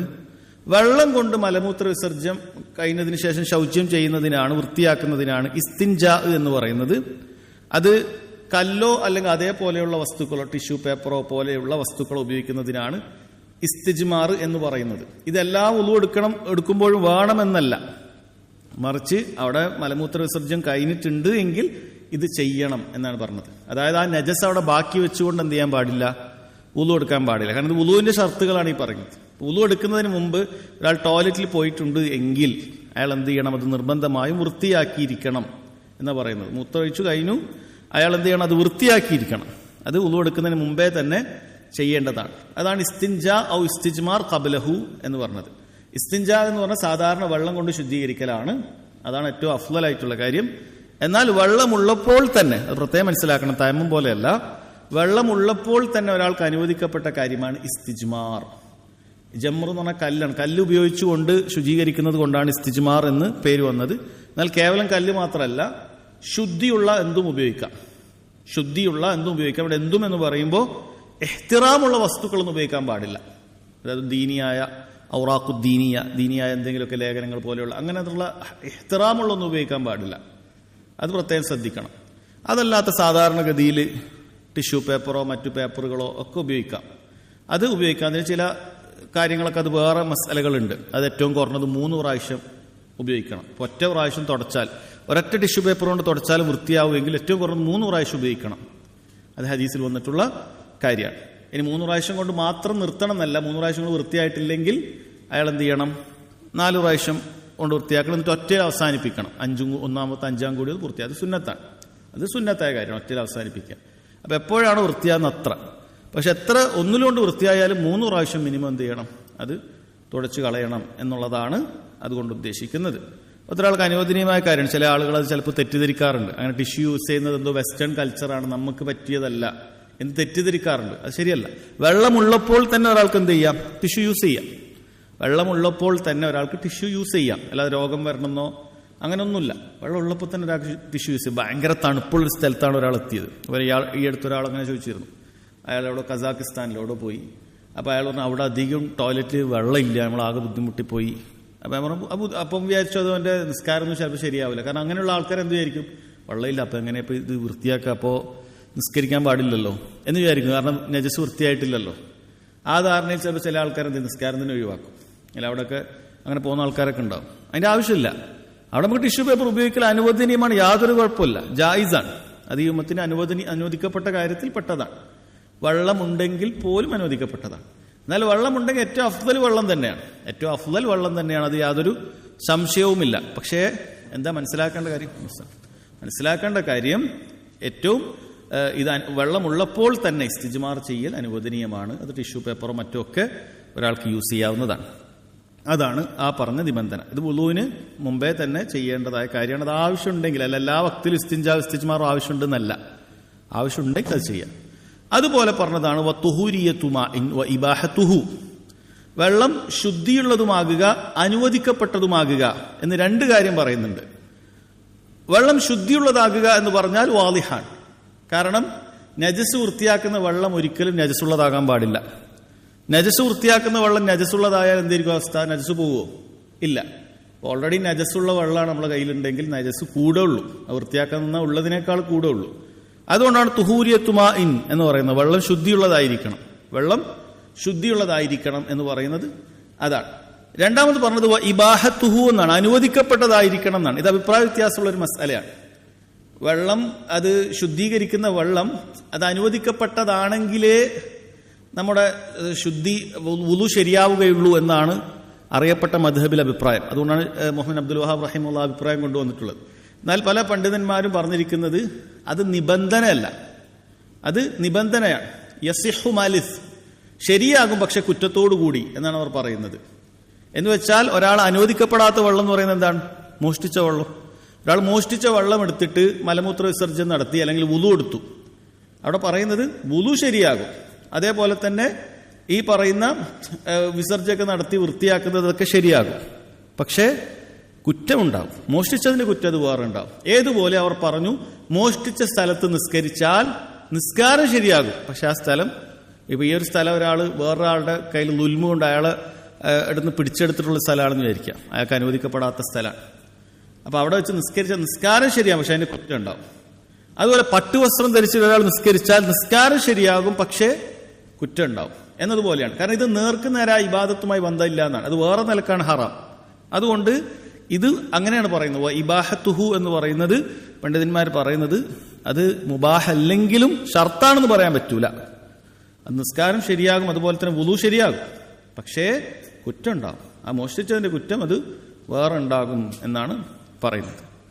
അടുത്തത് ഇസാലത്തു മാ യംനഉ ഉസൂലഹു ഇലൽ ബശറ, തൊലിയിൽ വെള്ളം എത്തുന്നതിന് തടസ്സം നിൽക്കുന്ന എന്തെങ്കിലും കാര്യം ഉണ്ടെങ്കിൽ അതിന് നീക്കം ചെയ്യൽ. അത് വുളു ശരിയാകാനുള്ള നിബന്ധനയിൽപ്പെട്ടതാണ്. കാരണം വുളു നമ്മുടെ അവയവങ്ങളിൽ എത്തണമല്ലോ, വുളു നമ്മുടെ അവയവങ്ങളിൽ എത്തണം. അപ്പൊ അവയവങ്ങളിൽ എത്താൻ തടസ്സം നിൽക്കുന്ന വല്ലതും ഉണ്ട് എന്ന് വിചാരിക്കുക. ഒരാൾ ടൈറ്റിൽ ഒരു വാച്ച് കെട്ടിയിട്ടുണ്ട്, വളരെ ടൈറ്റാണ്, വെള്ളം അങ്ങനെ എത്തുന്നില്ല, വളരെ ടൈറ്റായി നിൽക്കുകയാണ്. ആ വാച്ച് വെച്ചിട്ട് തന്നെ ഒരാൾ എന്ത് ചെയ്യാണ്? കൈ കഴുകുകയാണ്. ആ വാച്ച് അയച്ചു നോക്കുമ്പോൾ കാണാൻ കറക്റ്റായിട്ട് അവിടെ ഒരു വെള്ളം എത്തിയിട്ടില്ല. അപ്പൊ അങ്ങനെ ഒരു വാച്ച് കെട്ടിയിട്ട് ഒരാൾ വുളു എടുത്താൽ വുളു ശരിയാവില്ല. അല്ലെങ്കിൽ വളരെ ടൈറ്റിലൊരു മോതിരം, ആ മോതിരം ഇട്ടിട്ട് അങ്ങനെ കൈ കഴുകിയാൽ ചിലപ്പോൾ മുക്കി വെച്ചാൽ പോലും അകത്തേക്ക് വെള്ളം കയറൂല എന്ന് വിചാരിക്കുക. അങ്ങനെയാണ് എങ്കിൽ അത് വുളു എന്താവില്ല, ശരിയാവില്ല. അതല്ലെങ്കിൽ ഒരാൾ എന്ത് ചെയ്യുക, അതേപോലത്തെ എന്തെങ്കിലുമൊക്കെ പെയിന്റോ അല്ലെങ്കിൽ അങ്ങനത്തെ എന്തെങ്കിലും ജെല്ലോ ഇതൊക്കെ കൈക്കുണ്ട്, ഇതുണ്ടായിട്ട് അയാൾ അതിന്റെ മുകളിലൂട്ട വുളു എടുത്തു എന്ന് വിചാരിക്കുക. നമ്മൾ പറയുന്നു വുളു ശരിയാവുന്നില്ല, കാരണം അവിടെ തൊലിയിൽ വുളു എത്താനുള്ള തടസ്സമായിട്ട് ഇതുണ്ടായിരുന്നു. അപ്പൊ ഇത് നീക്കം ചെയ്യൽ വുളു ശരിയാകാനുള്ള നിബന്ധനയിൽപ്പെട്ടതാണ്. അതാണ് ഇസാലത്തു മാ യംനഉ ഉസൂലഹു ഇലൽ ബശറ എന്ന് പറയുന്നതിന്റെ താല്പര്യം. അപ്പൊ ഇവിടെയാണ് അന്ന് ചില ആൾക്കാർ അങ്ങനത്തെ ചില ചോദ്യങ്ങളൊക്കെ ചോദിച്ചത്. അപ്പൊ അവിടെ നമ്മൾ മനസ്സിലാക്കേണ്ട ചില കാര്യം, ഇവിടെ മുകളിലേക്കൊരു ടെക്സ്ചറായി നിൽക്കുന്ന ഒരു മാലഹു ജുർം, അതാണ് പണ്ഡിതന്മാർ പറയുന്നത്. ഒരു നമുക്ക് ചുരണ്ടി എടുക്കാൻ പറ്റുന്ന ഒരു ടെക്സ്ചറായിട്ട് 3D ആയിട്ട് നിൽക്കുന്ന കാര്യത്തിന് മാത്രമേ ഇത് ബാധകമുള്ളൂ. അതല്ലാതെ കയ്യിലൊരു കളർ മാറി എന്നുള്ളത് കൊണ്ട് അവിടെ വെള്ളം എത്താതിരിക്കണം എന്നില്ല, തൊലിയിൽ നനയും. ഇപ്പൊ അതുപോലെ മൈലാഞ്ചിയുടെ ഉദാഹരണം അതാണ്. ഇപ്പൊ മൈലാഞ്ചി ഇട്ട് കഴിഞ്ഞാൽ നമ്മുടെ കൈയുടെ കളർ മാറും അല്ലെ, അവിടെ വേറെ തൊലിയുടെ കളറല്ല, വേറെ കളറാവും. ചിലപ്പോൾ ബ്ലാക്ക് ആവും, ചിലപ്പോൾ വളരെ റെഡ് ആവും, അങ്ങനെ പല കളറും ആവും. മൈലാഞ്ചി ഇട്ട ഉടനെ മൈലാഞ്ചി ഇട്ട് കഴുകി കളഞ്ഞ ശേഷമുള്ള കാര്യമാണ് പറയുന്നത്. മൈലാഞ്ചി ഇട്ട പച്ച കളറിന് മുകളിലല്ല, അവിടെ 3D ആയിട്ടാണ് നിൽക്കുന്നത്. അത് കഴുകി കളഞ്ഞതിന് ശേഷമുള്ള കാര്യമാണ് പറയുന്നത്. അപ്പൊ അവിടെ വെള്ളം നനിയും. അപ്പൊ അതേപോലെ തന്നെ ബോൾ പെന്നിന്റെ ഒക്കെ മഷി ആയാലോ വെള്ളം നനിയും. ഇപ്പൊ ഒരാളുടെ കയ്യിൽ പെന്നിന്റെ മഷി ഉണ്ടെന്ന് വിചാരിച്ചിട്ട് വുളു എടുത്താൽ ശരിയാവാതില്ല, അത് പ്രത്യേകം ശ്രദ്ധിക്കുക. എന്നാൽ അതല്ലാത്ത വല്ല പെയിന്റ് ആണ് ഒരാൾ, ഇപ്പൊ ചില ആൾക്കാർ പെയിന്റ് ഒക്കെ ചെയ്യും, അങ്ങനെ ചെയ്യുന്ന ആൾക്കാരുണ്ട്, അത് ശരിയല്ല. അപ്പൊ അങ്ങനെ കയ്യിൽ പെയിന്റ്, ഇപ്പം നെയിൽ പോളിഷൊക്കെ ചെയ്താലുള്ള പ്രശ്നം അതാണ്. നഖം നനയേണ്ട ഭാഗത്തിൽപ്പെട്ടതാണ്, കൈയുടെ ഭാഗത്തിൽപ്പെട്ടതാണ്, ഫറദിന്റെ ഭാഗമാണ് ഈ നഖമൊക്കെ. അപ്പം അവിടെ നെയിൽ പോളിഷ് ചെയ്യുന്ന ആൾക്കാരുണ്ടാവും, സ്ത്രീകളോ പുരുഷന്മാരോ ആരാകട്ടെ. അത് ചെയ്യാൻ പാടില്ല. കാരണം അത് ലെയറാണ്, അത് ചിരണ്ടിയാൽ നമുക്ക് കിട്ടും, അതിങ്ങനെ ചിരണ്ടിയാൽ കിട്ടും, മൈലാഞ്ചി പോലത്തെ സാധനമല്ല അത്. അപ്പം അങ്ങനെയുള്ളത് ചെയ്യാൻ പാടില്ല. അപ്പം അതാണ് നമ്മൾ കാണിക്കേണ്ടത്. അപ്പം അങ്ങനെയുള്ളതാണ് എങ്കിൽ നമ്മുടെ വുളുവും കാര്യങ്ങളൊന്നും ശരിയാവില്ല. അപ്പം അതേപോലെ കളർ ആൾക്കാർ ചോദിക്കാറുണ്ട്, മുടിക്ക് തേക്കുന്ന കെമിക്കൽ കളേഴ്സ്. അത് ഈ നിലക്ക് കുഴപ്പമില്ല, കാരണം അതങ്ങനെ ലെയറായിട്ട് വരുന്നില്ല. കാരണം അത് കളർ ചെയ്ത് കഴിഞ്ഞാൽ അത് മുടിയോടുകൂടി ചേർന്ന് കഴിഞ്ഞു. അത് വുളുവിനെ തടയുന്നില്ല, അതേപോലെ തന്നെ കുളീനെയും തടയുന്നില്ല. അപ്പം അതാണ് അവിടെ മാനദണ്ഡം. അങ്ങനെ തടയുന്നതായ ഒരു വസ്തു ഉണ്ടെങ്കിൽ അത് നീക്കം ചെയ്യപ്പെടണം. അങ്ങനെ തടയുന്ന വസ്തു അല്ലെങ്കിൽ അത് നീക്കം ചെയ്തിട്ടില്ലെങ്കിലും കുഴപ്പമില്ല, വെള്ളം അവിടെ എത്തുന്നതായിരിക്കും. ഇതാണ് പറയുന്നത്. ഇതാണ് എല്ലാ ആളുകൾക്കും ഉള്ള വുളുവിന്റെ നിബന്ധന. അവസാനം പറഞ്ഞ നിബന്ധന അത് ചില ആളുകൾക്കുള്ളതാണ്. വദുഖൂലു വഖ്തിൻ അലാ മൻ ഹദസുഹു ദായിമുൻ ലിഫർളിഹി. വദുഖൂലുൽ വഖ്തി അലാ മൻ ഹദസുഹു ദായിമുൻ ലിഫർളിഹി. ഇപ്പോൾ ഒരു മനുഷ്യന് അയാൾക്ക് ഹദസ് ദായിമാണ് എന്ന് പറഞ്ഞാൽ അയാൾക്ക് അശുദ്ധി എപ്പോഴും ഉണ്ടായിക്കൊണ്ടേയിരിക്കും. അയാൾ ഉദ്ദേശിക്കാതെ തന്നെ. സാധാരണ ഒരാൾക്ക് അശുദ്ധി ഉണ്ടെങ്കിൽ അയാൾക്ക് ടോയ്ലറ്റിൽ പോകണം. ഈ പറയുന്ന ആൾക്ക് അങ്ങനെയല്ല, എപ്പോഴും അശുദ്ധി ഉണ്ടായിക്കൊണ്ടേയിരിക്കും. ഉദാഹരണം മൂത്രവാർച്ച, സലസുൽ ബൗൽ എന്ന് പറയും. 3 കാര്യങ്ങൾ പണ്ഡിതന്മാർ അവിടെ പറയാറുണ്ട്. ഇങ്ങനെ ഹദസുൻ ദായിമായിട്ട് വരുന്ന 3 കാര്യങ്ങളുണ്ട്. 1 സലസുൽ ബൗൽ, മൂത്രവാർച്ച. 2 സലസുൽ റീഹ്, ഒരാൾക്ക് കീശ്വാസം പോയിക്കൊണ്ടേയിരിക്കുക, ഗ്യാസിന്റെ പ്രോബ്ലം ഉണ്ടാവുക. 3 ഇസ്തിഹാള, സ്ത്രീകൾക്ക് രക്തസ്രാവം ഉണ്ടാവുക, ഹൈദിന് പുറമേ ഉണ്ടാകുന്ന അങ്ങനെ ഉണ്ടാകുന്ന ബ്ലഡ് ഓവർഫ്ലോ ആയിട്ട് പോകുന്നതായിട്ടുള്ള കാര്യം. ഈ 3 കാര്യങ്ങളുള്ളവരും എന്താണ് ഈ പറയുന്ന ഇനത്തിലാണ് പെടുക. അപ്പൊ അവരെ സംബന്ധിച്ചിടത്തോളം വുളു എടുക്കാൻ ഒരു പ്രത്യേക നിബന്ധനയുണ്ട്. അത് വദുഖൂലുൽ വഖ്ത്, ആ ഫർളിന്റെ സമയത്ത് എന്ത് ചെയ്യണം? ആ ഫർളി ലിഫർളിഹി, ആ ഫർളിന്റെ സമയത്തെത്തണം. എന്ന് വെച്ചാൽ ലുഹർ ബാങ്ക് കൊടുക്കണം എന്ന് പറഞ്ഞാൽ ലുഹറിന്റെ വക്തായതിനു ശേഷം മാത്രമേ അവരെന്ത് ചെയ്യാൻ പാടുള്ളൂ? ലുഹറിനുള്ള വുളു എടുക്കാൻ പാടുള്ളൂ. അസറിന്റെ ബാങ്ക് കൊടുത്തു അല്ലെങ്കിൽ അസറിന്റെ വക്തായ ശേഷം മാത്രമേ എന്ത് ചെയ്യാൻ പാടുള്ളൂ? വുളു എടുക്കാൻ പാടുള്ളൂ എന്നാണ് പറയുന്നത്. അപ്പൊ ഈ പറയുന്ന ആളുകൾക്ക് അങ്ങനെ ഒരു സംഭവം ഉണ്ട് എന്നുള്ളതാണ്. അതിനുശേഷം അവർക്കുണ്ടാകുന്ന മൂത്രവാർച്ച എന്ത് ചെയ്യില്ല? അവരെ വുളുവിനെ മുറിച്ചു കളയില്ല. ആ വക്തിന് ഒരു വുളു എടുത്തു കഴിഞ്ഞാൽ പിന്നെ ഉണ്ടാകുന്ന മൂത്രം ഇറ്റിപ്പോയാലൊന്നും എന്താവുന്നില്ല, അത് വുളു മുറിക്കുന്നില്ല. അതിന് ഒരു ചെറിയ തഫ്സീലുള്ള വിശദീകരണമുള്ള ചില കാര്യമാണ് പണ്ഡിതന്മാർ പറയുന്നുണ്ട്. ഒരാൾക്ക് മൂത്രം ഒഴിച്ച് ഒരു പ്രത്യേക 2 മിനിറ്റ് അല്ലെങ്കിൽ 3 മിനിറ്റ് എന്ന് വളരെ കൃത്യമായി സമയം അറിയുന്നുണ്ട് എങ്കിൽ അയാൾക്ക് ആദ്യത്തെ ഒരു ഡ്രോപ്പ് അങ്ങനെ പോകും. അത് 2-3 മിനിറ്റാണ്. സമയം അറിയുന്നുണ്ടെങ്കിൽ അത്രയും നേരം അയാൾ ടോയ്ലറ്റിൽ വെയിറ്റ് ചെയ്യണം എന്നാണ് ഷെയ്ഖ് സുലൈമാൻ റുഹൈലി ഹഫിളുള്ളാഹ് അങ്ങനെയാണ് പറഞ്ഞിട്ടുള്ളത്. അത്രയും സമയം വെയിറ്റ് ചെയ്തിട്ട് എന്ത് ചെയ്യുക? അയാൾ അതിനുശേഷം അത് വൃത്തിയാക്കിയിട്ട് പുറത്തു വരിക. എന്നാൽ ഒരാൾക്ക് അങ്ങനെ ഒരു വെയിറ്റ് ചെയ്യാനുള്ള ടൈമില്ല. എപ്പം വേണമെങ്കിൽ ആവാം. ചിലപ്പോൾ 1 മിനിറ്റിലാവാം, ചിലപ്പോൾ 5 മിനിറ്റിലാവാം, ചിലപ്പോൾ 10 മിനിറ്റിലാവാം. അയാൾക്ക് അറിയില്ല. മാറി മാറി വരുന്നവരാണ്. ഒരു പ്രത്യേക ടൈമിൽ നിന്ന് എന്നുള്ളതുകൊണ്ട് കാര്യമൊന്നുമില്ല. മാറി മാറി വരാം. അങ്ങനെയുള്ള ആൾ വെയിറ്റ് ചെയ്യേണ്ടതില്ല. അങ്ങനെയുള്ള ആൾ ആ വക്തിന് വുളു എടുത്തിട്ട് പിന്നീട് എന്ത് ചെയ്യുക? ആ നിസ്കാരത്തിലേക്ക് പ്രവേശിക്കുക. ചിലപ്പോൾ നിസ്കരിക്കുമ്പോൾ റുക്കൂലേക്ക് പോകുമ്പോൾ സുജൂദിലേക്ക് പോകുമ്പോൾ പലരും പറയാറുണ്ട്. അങ്ങനെയാണ് ഒരാൾക്ക് സംഭവിക്കുന്നതെങ്കിൽ ആ വുളു അയാളെ മുറിയുന്നില്ല, നിസ്കാരവും എന്ത് ചെയ്യുന്നില്ല, അങ്ങനെ ഇഷ്കാല് വേണ്ടതില്ല, നിസ്കാരവും ബാത്തിലാകുന്നില്ല. അയാൾക്ക് ആ വക്തും ഇപ്പൊ ലുഹറാണെങ്കിൽ ലുഹറിന് മുമ്പുള്ള സുന്നത്ത് നിസ്കാരം, ലുഹർ ജമാഅത്ത്, അല്ലെങ്കിൽ ലുഹർ ഒറ്റക്കാണെങ്കിൽ ഒറ്റക്ക് നിസ്കരിച്ചു, ശേഷമുള്ള സുന്നത്ത് നിസ്കാരം, അതിനുശേഷമുള്ള ഖുർആൻ പാരായണം, മുസ്ഹഫ് സ്പർശിക്കുന്നത്, അങ്ങനെ അസർ വരെ അയാൾക്ക് വേറെ വുളു മുറിയുന്ന കാര്യങ്ങൾ സംഭവിച്ചിട്ടില്ലെങ്കിൽ ഈ ഒരു കാര്യം കൊണ്ട് അയാൾ വുളു മുറിയില്ല. ഈ ഒരു കാര്യം കൊണ്ട് വുളു മുറിയില്ല. എന്നാൽ അയാൾ ടോയ്ലറ്റിൽ പോയി അല്ലെങ്കിൽ അയാൾ വേറെ എന്തെങ്കിലും വുളു മുറിയുന്ന കാര്യങ്ങൾ സംഭവിച്ചാൽ അത് വുളു മുറിഞ്ഞു. സാധാരണ എല്ലാ ആൾക്കാരുടെയും വിധി. അത് അങ്ങനെ അയാൾക്ക് പോകാം. പിന്നെ അയാൾ എന്തേ ചെയ്യേണ്ടതുള്ളൂ? അസർ ബാങ്ക് കൊടുത്താൽ അല്ലെങ്കിൽ അസറിന്റെ വക്തായാൽ അപ്പോൾ ഒരു വുളു ഇതേപോലെ എടുക്കണം. അപ്പോൾ ഒരു ഇതേപോലെ വുളു എടുക്കണം. ഇനി ഒരാൾക്ക് ഈ സമയത്ത് അയാളുടെ വസ്ത്രത്തിലാവാതിരിക്കാൻ അത് നിർബന്ധമില്ല. അവിടെ വല്ല ടിഷ്യൂ പേപ്പറോ മറ്റോ വെക്കുകയാണെങ്കിൽ ചില പണ്ഡിതന്മാർ അങ്ങനെ ചെയ്തു. അത് നിർബന്ധമില്ല. അഫു 2 കാര്യത്തിലുണ്ട്. ഒന്ന് ഉറ്റുന്ന ഈ മൂത്രം ഉറ്റുന്ന ഈ കാര്യത്തിനും അഫു ഉണ്ട്, വുളു മുറിയില്ല എന്ന കാര്യത്തിൽ. അതേപോലെ ഈ പറയുന്ന ഒരു ഉറ്റിക്കൊണ്ടുണ്ടാവുന്ന നജസിന്റെ കാര്യത്തിലും അയാൾക്ക് അഫു ഉണ്ട്, ഇളവുണ്ട്. പക്ഷെ അയാൾക്ക് ഏറ്റവും അഫ്ളൽ അവിടെ എന്തെങ്കിലും അങ്ങനെയുള്ള കാര്യങ്ങൾ വെച്ചിട്ട് അടുത്ത വക്ത് ടോയ്ലറ്റിൽ പോകുമ്പോൾ അത് ഒഴിവാക്കുക, എന്നിട്ട് വേറൊരു ടിഷ്യൂ പേപ്പറോ മറ്റോ വെക്കുക എന്നുള്ളതാണ്. അത് അങ്ങോട്ടും ഇങ്ങോട്ടും നീങ്ങിപ്പോയി എന്നുള്ളത് കൊണ്ടൊന്നും അയാളുടെ നിസ്കാരത്തിനെ തഹാറത്തിനെ ബാധിക്കുന്നില്ല എന്നുള്ളത് മനസ്സിലാക്കുക. ലാ യുകല്ലിഫുല്ലാഹു നഫ്സൻ ഇല്ലാ വസ്അഹ. ഒരാളുടെ കഴിവിൽപ്പെടാത്ത കാര്യം അല്ലാഹു തആല നിർബന്ധിക്കുകയില്ല. ഫത്തഖുല്ലാഹ മസ്തതാഅതും. അല്ലാഹുവിന് സാധിക്കുന്ന അത്ര. അതൊരു മനുഷ്യന്റെ ഇസ്തിതാഅത്തിനാക്കാൻ അതിന്റെ അപ്പുറത്തും ചെയ്യാൻ കഴിയില്ല. അത്ര സൂക്ഷിക്കാനാണ് അല്ലാഹു സുബ്ഹാനഹു വ തആല പറഞ്ഞത്. ഒരാൾ കഴിവിൽപ്പെടാത്ത രൂപത്തിൽ അല്ലാഹുവിനെ സൂക്ഷിക്കാൻ അല്ലാഹു തആല പറഞ്ഞത് മനുഷ്യന് കഴിയില്ല. അപ്പൊ അത് എന്ത് ചെയ്യാം? ശ്രദ്ധിക്കുക. പക്ഷെ ഇത് ചില ആളുകൾ എന്ത് ചെയ്യും? പിശാച് അവരെ വെറുതെ വസ്വാസാക്കിയിട്ട് ഇങ്ങനെ എന്തെങ്കിലും വന്നു കഴിഞ്ഞാൽ എനിക്ക് ആ പ്രശ്നമാണ് എന്ന് പറഞ്ഞിട്ട് നിസ്കാരം തന്നെ ഉപേക്ഷിക്കുന്ന ആൾക്കാരുണ്ട്, അല്ലേ? നിസ്കാരം തന്നെ ഉപേക്ഷിക്കുന്ന ആൾക്കാർ, ഇത് അള്ളാഹുവിനെ പേടിച്ചിട്ട് ലാസ്റ്റ് പള്ളിയിൽ തന്നെ പോകാതിരിക്കുക എന്നൊക്കെ ആൾക്കാർ പറഞ്ഞ മാതിരി അങ്ങനത്തെ പരിപാടി എടുക്കാൻ പാടില്ല, അങ്ങനെ ചെയ്യാൻ പാടില്ല.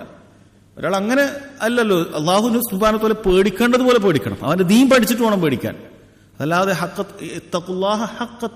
മുറപ്രകാരം പേടിക്കണം. അള്ളാഹു സുബ്ഹാനഹു വതആല ഓരോരുത്തർ തോന്നുന്നത് പോലെ പേടിച്ചിട്ട് അള്ളാഹുവിന്റെ പേടിയുടെ പ്രത്യേകത അള്ളാഹുവിനെ പേടിച്ച് അള്ളാഹുവിലേക്കാണ് അടുക്കുക. ബാക്കി എന്തിനാ നമ്മൾ പേടിച്ചാൽ അതിൽ നിന്ന് അകലാനാണ് ശ്രദ്ധിക്കുക. എന്നാൽ അള്ളാഹുവിനെ പേടിച്ചാൽ നമ്മൾ അള്ളാഹുവിലേക്കാണ് അടുക്കുക. അതാണ് യഥാർത്ഥത്തിൽ അള്ളാഹുവിനുള്ള ഭയം. നീ അള്ളാഹുവിനെ പേടിച്ചിട്ട് അള്ളാഹുവിൽ നിന്ന് അകലുന്നുണ്ടെങ്കിൽ അത് ശരിയായ ഭയമല്ല. ആ ഭയം കൊണ്ട് യാതൊരു ഉപകാരമില്ല. അള്ളാഹുവിനെ യഥാർത്ഥ പേടിയുമല്ല, യഥാർത്ഥ ഹൗഫല്ല, അത് പിശാചിനെ വഞ്ചിക്കുന്നതാണ്. യഥാർത്ഥ പേടിയാണെങ്കിൽ നീ അള്ളാഹുവിനെ പേടിച്ച് അള്ളാഹുവിലേക്ക് അടുക്കുക ചെയ്യുക. അപ്പൊ അത് ഇവിടെയൊക്കെ ശ്രദ്ധിക്കണം. ചില ആളുകൾ ഈ വിഷയത്തിൽ എന്തെങ്കിലും വസ്വാസായിട്ട് നിസ്കരിക്കാതെ വെക്കും. അത് എനിക്ക് അങ്ങനത്തെ പ്രശ്നമുണ്ട് എന്ന് പറഞ്ഞാൽ ചിലപ്പോൾ വക്തൊന്നും നിസ്കരിക്കില്ല, പകൽ ജോലിന്റെ സമയത്തൊന്നും നിസ്കരിക്കില്ല. അത് ഞാൻ എല്ലാം കൂടി വീട്ടിലെത്തി കുളിച്ചെല്ലാം മാറ്റി ഭയങ്കര ശുദ്ധിയായി ഞങ്ങൾ ളുഹർ, അസർ, മഗ്രിബ്, ഇശ ഇങ്ങനെയൊക്കെ ചെയ്യുന്ന ആൾക്കാരുണ്ട്. നഊദു ബില്ലാഹ്. നിസ്കാരം അതിന്റെ വക്ത് കളയുക എന്ന് പറയുന്നത് വളരെ അപകടം പിടിച്ച കാര്യമാണ്. അറിവില്ലാത്ത ആളുകൾക്ക് ഒരു പക്ഷെ അല്ലാഹു തആല പുറത്തു കൊടുത്തേക്കാം, പക്ഷേ അത് വളരെ ഗൗരവത്തിൽ ശ്രദ്ധിക്കണം, അങ്ങനെ ചെയ്യാൻ പാടില്ല. ഇപ്പൊ ഇത്രയും കാര്യങ്ങൾ വുളുവിന്റെ ഷർത്തുകളാണ്. വുളുവിന്റെ ഷർത്തുകളാണ് ഇത്രയും കാര്യങ്ങൾ. അതിനുശേഷം അദ്ദേഹം ചർച്ച ചെയ്യുന്നത്, ഇവിടെയൊക്കെ എന്തെങ്കിലും സംശയം ഉണ്ടെങ്കിൽ അവിടെ നോട്ട് ചെയ്ത് വെച്ചോ, നമുക്ക് അവസാനത്തിൽ ചോദിക്കാം. ഈ പറയുന്ന ഭാഗത്ത് സംശയം ഉണ്ടെങ്കിൽ ജസ്റ്റ് നിങ്ങളെ ബുക്കിൽ നോട്ട് ചെയ്ത് വെക്കുക. അവസാനത്തിൽ ഇൻഷാ അല്ലാഹ് നമുക്ക് സംശയം ദൂരീകരിക്കാം. ഫുറൂദുൽ വുളു ആണ് പിന്നീട് അദ്ദേഹം ചർച്ച ചെയ്യുന്നത്. വഅമ്മ ഫുറൂദുഹു ഫസിത്തത്തുൻ. അദ്ദേഹം പറയാണ് വുളുവിന്റെ ഫർളുകൾ 6 എന്നാണ്. ഇപ്പൊ ഷർത്തും ഫർളും തമ്മിൽ വ്യത്യാസം എന്ന് വെച്ച് കഴിഞ്ഞാൽ രണ്ടും ഒരേപോലെ നിർബന്ധമാണ്. അതിനൊരു യോജിപ്പുള്ളത്, രണ്ടും ഒരുപോലെ നിർബന്ധമുള്ള കാര്യമാണ്. നഷ്ടപ്പെട്ടാൽ അമൽ തന്നെ ബാത്തിലായി പോകും, ഷർത്താകട്ടെ ഫർളാകട്ടെ. പക്ഷെ ഷർത്ത് എപ്പോഴും എന്ത് ചെയ്യും? അമലിന്റെ പുറത്തായിരിക്കും. അമൽ ചെയ്യുന്നതിന് തുടങ്ങുന്നതിന് മുമ്പേ തന്നെ നിർവഹിക്കേണ്ടതായിരിക്കും. ഫർള് എപ്പോഴും അമലിന്റെ ഉള്ളിലുള്ള കാര്യമായിരിക്കും. അപ്പൊ വുളുവിന്റെ ഫർള് എന്ന് പറയുന്നത് എപ്പോഴും വുളു ചെയ്യുന്ന ആ പ്രവർത്തനങ്ങളിൽ ചിലതായിരിക്കുള്ളൂ. വുളുവിന് മുമ്പേ തന്നെ ചെയ്തു വെക്കേണ്ട കാര്യമായിരിക്കൂല, വുളുവിന്റെ അകത്തായിരിക്കും. വുളു എടുക്കാൻ തുടങ്ങുന്നത് മുതൽ അവസാനിക്കുന്നത് വരെ ഇടയിലുള്ള ചില കാര്യങ്ങളായിരിക്കും വുളുവിന്റെ ഫർളുകൾ. എല്ലാത്തിന്റെയും അങ്ങനെ തന്നെയാണ്. ഇപ്പൊ ഫർള് എന്നും റുക്കിന് എന്നും ഒക്കെ പറയാറുണ്ട്, അതൊരു സാങ്കേതികമായ പദങ്ങൾ മാത്രമാണ്. ഇപ്പൊ വുളുവിന്റെ റുക്കിന് എന്ന് പറഞ്ഞാലും വുളുവിന്റെ ഫർള് എന്ന് പറഞ്ഞാലും ഒന്ന് തന്നെയാണ്. വുളുവിന്റെ റുക്കിന് എന്ന് പറഞ്ഞാലും ഫർള് എന്ന് പറഞ്ഞാലും ഒന്ന് തന്നെയാണ്. ഇപ്പൊ വുളുവിന്റെ ഫർളുകൾ 6 വുളുവിന്റെ ഫർളുകൾ 6 അദ്ദേഹം അത് പറയുന്നുണ്ട്. ഒന്നാമത്തെ വുളുവിന്റെ ഫർള് ഗസ്ലുൽ വജ്ഹ്, മുഖം കഴുകലാണ്. വമിൻഹുൽ മദ്മദതു വൽ ഇസ്തിൻഷാഖ്. ആ മുഖം കഴുകുക എന്ന് പറയുമ്പോൾ അതിൽ പെടുന്നുണ്ട് മൂക്കിൽ വെള്ളം കയറ്റി ചീറ്റലും, വായിൽ വെള്ളം കൊപ്പിളിക്കലും, മദ്മദ വൽ ഇസ്തിൻഷാഖ്, മൂക്കിൽ വെള്ളം കയറ്റലും. ഇത് രണ്ടും അതിൽ ഉൾപ്പെടുന്നുണ്ട് എന്നാണ്. അപ്പൊ മുഖം എന്നതിൻ്റെ അകത്ത് ഇത് ഉൾപ്പെടുന്നുണ്ട് എന്നുള്ളതാണ് പറയുന്നത്. വഹദ്ദുഹു, ഇനി ആ മുഖത്തിന്റെ പരിധി എത്രയാണ്? തൂലൻ, അതിന്റെ നീളം എന്ന് പറയുന്നത് മിൻ മനാബിത്തി ശഅരി റഅസി ഇല ദിഖൻ. മനാബിത്തി ശഅരി റഅസ്, തലമുടി വളരുന്ന സ്ഥലം. അപ്പൊ തലമുടി ഇല്ലാത്ത ആളാണെങ്കിൽ ശരി, ഉള്ള ആളാണെങ്കിൽ ശരി, അവിടെ തലമുടി വരുന്നൊരു പോയിന്റ് ഉണ്ടാവുമല്ലോ. മുടി പോയാലും ശരി അവിടെ ഒരു പോയിന്റ് ഉണ്ടാവും. അതാണ് മനാബിത്തു ശഅരി റഅസ് എന്ന് പറയുന്നത്. അത് മുതൽ ഇല ദിഖൻ, അയാളെ താടി വരെ. അതായത് മാ യുവാജ്, വജ്ഹ് എന്ന് പറഞ്ഞ ആളെ ഫേസ് ചെയ്യുന്ന ഭാഗം എന്നാണ്. വജ്ഹ് എന്ന് പറഞ്ഞാൽ നമ്മൾ നേരെ ഫേസ് ചെയ്യുന്ന ഈ ഭാഗം, ഇത്രയും ഭാഗമാണുള്ളത്. അപ്പൊ ഈ ഭാഗം, അടിഭാഗം, മുകൾ ഭാഗം ഒന്നും മുഖത്തിൽ പെടുന്നില്ല, അത് തലയായിട്ടാണ് അത് പെടുന്നത്. അപ്പൊ ഈ ഇത്രയും ഭാഗമാണ് മുഖത്തിന്റെ നീളം എന്ന് പറയുന്നത്. ഇവിടെ വരെ ഒരാൾ അവസാനിപ്പിച്ചാൽ മുഖം കഴുകിയിട്ടില്ല, ഇവിടെ വരെ ഒരാൾ ഈ ഭാഗത്ത് കഴുകിയിട്ടില്ലെങ്കിൽ മുഖം കഴുകിയിട്ടില്ല. ഒരാൾ തൊപ്പി ഇങ്ങനെ ഇട്ടു, ഇത്ര വരെ കഴുകിയാൽ അയാൾ മുഖം കഴുകിയിട്ടില്ല, കാരണം മുടി വളർന്നത് എന്തായാലും ഇവിടെ ആയിരിക്കുള്ളൂ. അപ്പൊ അത്രയും ഭാഗമാണ് എന്ത് ചെയ്യേണ്ടത്? അയാൾ നീളം കണക്കാക്കേണ്ടത്. അതേപോലെ വഅർളൻ, വീതിയിൽ എത്ര? ഇലാ ഫുറൂഇൽ ഉദ്നൈൻ, 2 ചെവിയുടെയും ചെവിക്കുറ്റി വരെ. ഇപ്പൊ ചെവിക്കുറ്റി എന്ന് പറയുമ്പോൾ ഈ നമ്മൾ മുടി കഴിഞ്ഞതിന് ശേഷം ഒരു വെള്ള ഭാഗം ഉണ്ടാവും, അതുകൂടി ഉൾപ്പെട്ടിട്ടുള്ള കാര്യമാണ്. ഇവിടം വരെ കഴുകിയാൽ ശരിയാവില്ല, ഇവിടെ ഈ ഭാഗം ഒഴിവായി പോകും. അപ്പൊ അത് 2 ഭാഗത്തുള്ള ചെവിക്കുറ്റി എന്ത് ചെയ്യണം? നനയണം. ആ മുടിക്ക് ശേഷമുള്ള ഇപ്പുറത്തെ ഭാഗവും നമ്മൾ കഴുകുമ്പോൾ ഈ ഇത്രയും വരെ എന്ത് ചെയ്യണം? നനയണം എന്നർത്ഥം. അപ്പൊ ഈ ഭാഗങ്ങൾ നനയുക എന്നുള്ളതാണ് ഒന്നാമത്തെ ഫർള്. അപ്പൊ ഞങ്ങൾ വിചാരിക്കും ഫസ്റ്റത്തെ 3 പ്രാവശ്യം കൈ കഴുകുന്നില്ലേ, അതെന്താണ്? ഫസ്റ്റ് ഫർള് എന്ന് പറയുന്നത് വുളുവിന്റെ മുഖം കഴുകലാന്നാ പറയുന്നത്. അപ്പൊ ഫസ്റ്റ് നമ്മൾ 3 പ്രാവശ്യം കൈ കഴുകുന്നത് എന്താണ്? അത് സുന്നത്താണ്. അത് സുന്നത്താണ് എന്ന് പറയുമ്പോൾ 2 കാര്യം മനസ്സിലാക്കണം. ഒന്ന്, അത് നമ്മൾ നിർവഹിക്കണം. ചെയ്താൽ കുഴപ്പമില്ല എന്നല്ല നമ്മൾ ആദ്യം പറയേണ്ടത്. എന്താ പറയേണ്ടത്? അത് നിർവഹിക്കണം, നല്ല പ്രതിഫലം കൂടുതൽ കിട്ടുള്ളൂ. ഒരു കാര്യം സുന്നത്താണെന്ന് പറയുമ്പോൾ നമ്മൾ ഒന്നാമത് മനസ്സിലാക്കേണ്ട കാര്യം എന്താണ്? അത് നിർവഹിക്കണം, എന്നാലും പ്രതിഫലം കൂടുതൽ കിട്ടും. ആ സുന്നത്ത് ഒഴിവാക്കി അത്രയും പ്രതിഫലം കുറഞ്ഞു വുളുവിന്. 2 വുളു എടുത്ത് ഒരാൾ ചെയ്തിട്ടില്ലെങ്കിൽ ഈ ചെയ്യാത്താക്കത് കുറഞ്ഞില്ലേ? അപ്പോൾ ഒന്നും ചെയ്യണം. രണ്ടാമത്തത് നമുക്ക് ഫിഖ്ഹിയായ മസലയിൽ മനസ്സിലാക്കണം, അതൊരാൾ ചെയ്തിട്ടില്ലെങ്കിൽ അയാളുടെ എന്താവുന്നില്ല, ആ അമല് ബാത്തിലാവുന്നില്ല, അല്ലെ? അതിനാണ് നമ്മൾ യഥാർത്ഥത്തിൽ ആ സുന്നത്താണെന്ന് പറഞ്ഞ് പഠിക്കുന്നത് തന്നെ. അല്ലാണ്ട് ഒഴിവാക്കാനുള്ള ഒരു കാര്യമായിട്ടല്ല ഒരു കാര്യം സുന്നത്ത് എന്ന് പറയുന്നത്. അത് ഒഴിവാക്കിയാൽ, അത് ഒഴിവായി പോയാൽ, മനഃപൂർവ്വമാകട്ടെ ഒരാൾ ഒഴിവാക്കിയാൽ പോലും അയാളുടെ അമലിനെ ബാധിക്കുന്നില്ല. അപ്പം അതാണ് സുന്നത്ത് എന്നുകൊണ്ട് ഉദ്ദേശിക്കുന്നത്. ഒരു സമയത്ത് അത് വാജിബാണെന്ന് പണ്ഡിതന്മാർ പറയുന്നുണ്ട്. അത് രാത്രി എഴുന്നേറ്റ് കഴിഞ്ഞാൽ വെള്ളപ്പാത്രത്തിലേക്ക് കൈമുക്കുന്നതിന് മുമ്പ് 3 പ്രാവശ്യം കൈ കഴുകൽ വാജിബാണ് എന്ന് പണ്ഡിതന്മാർക്ക് അഭിപ്രായമുണ്ട്.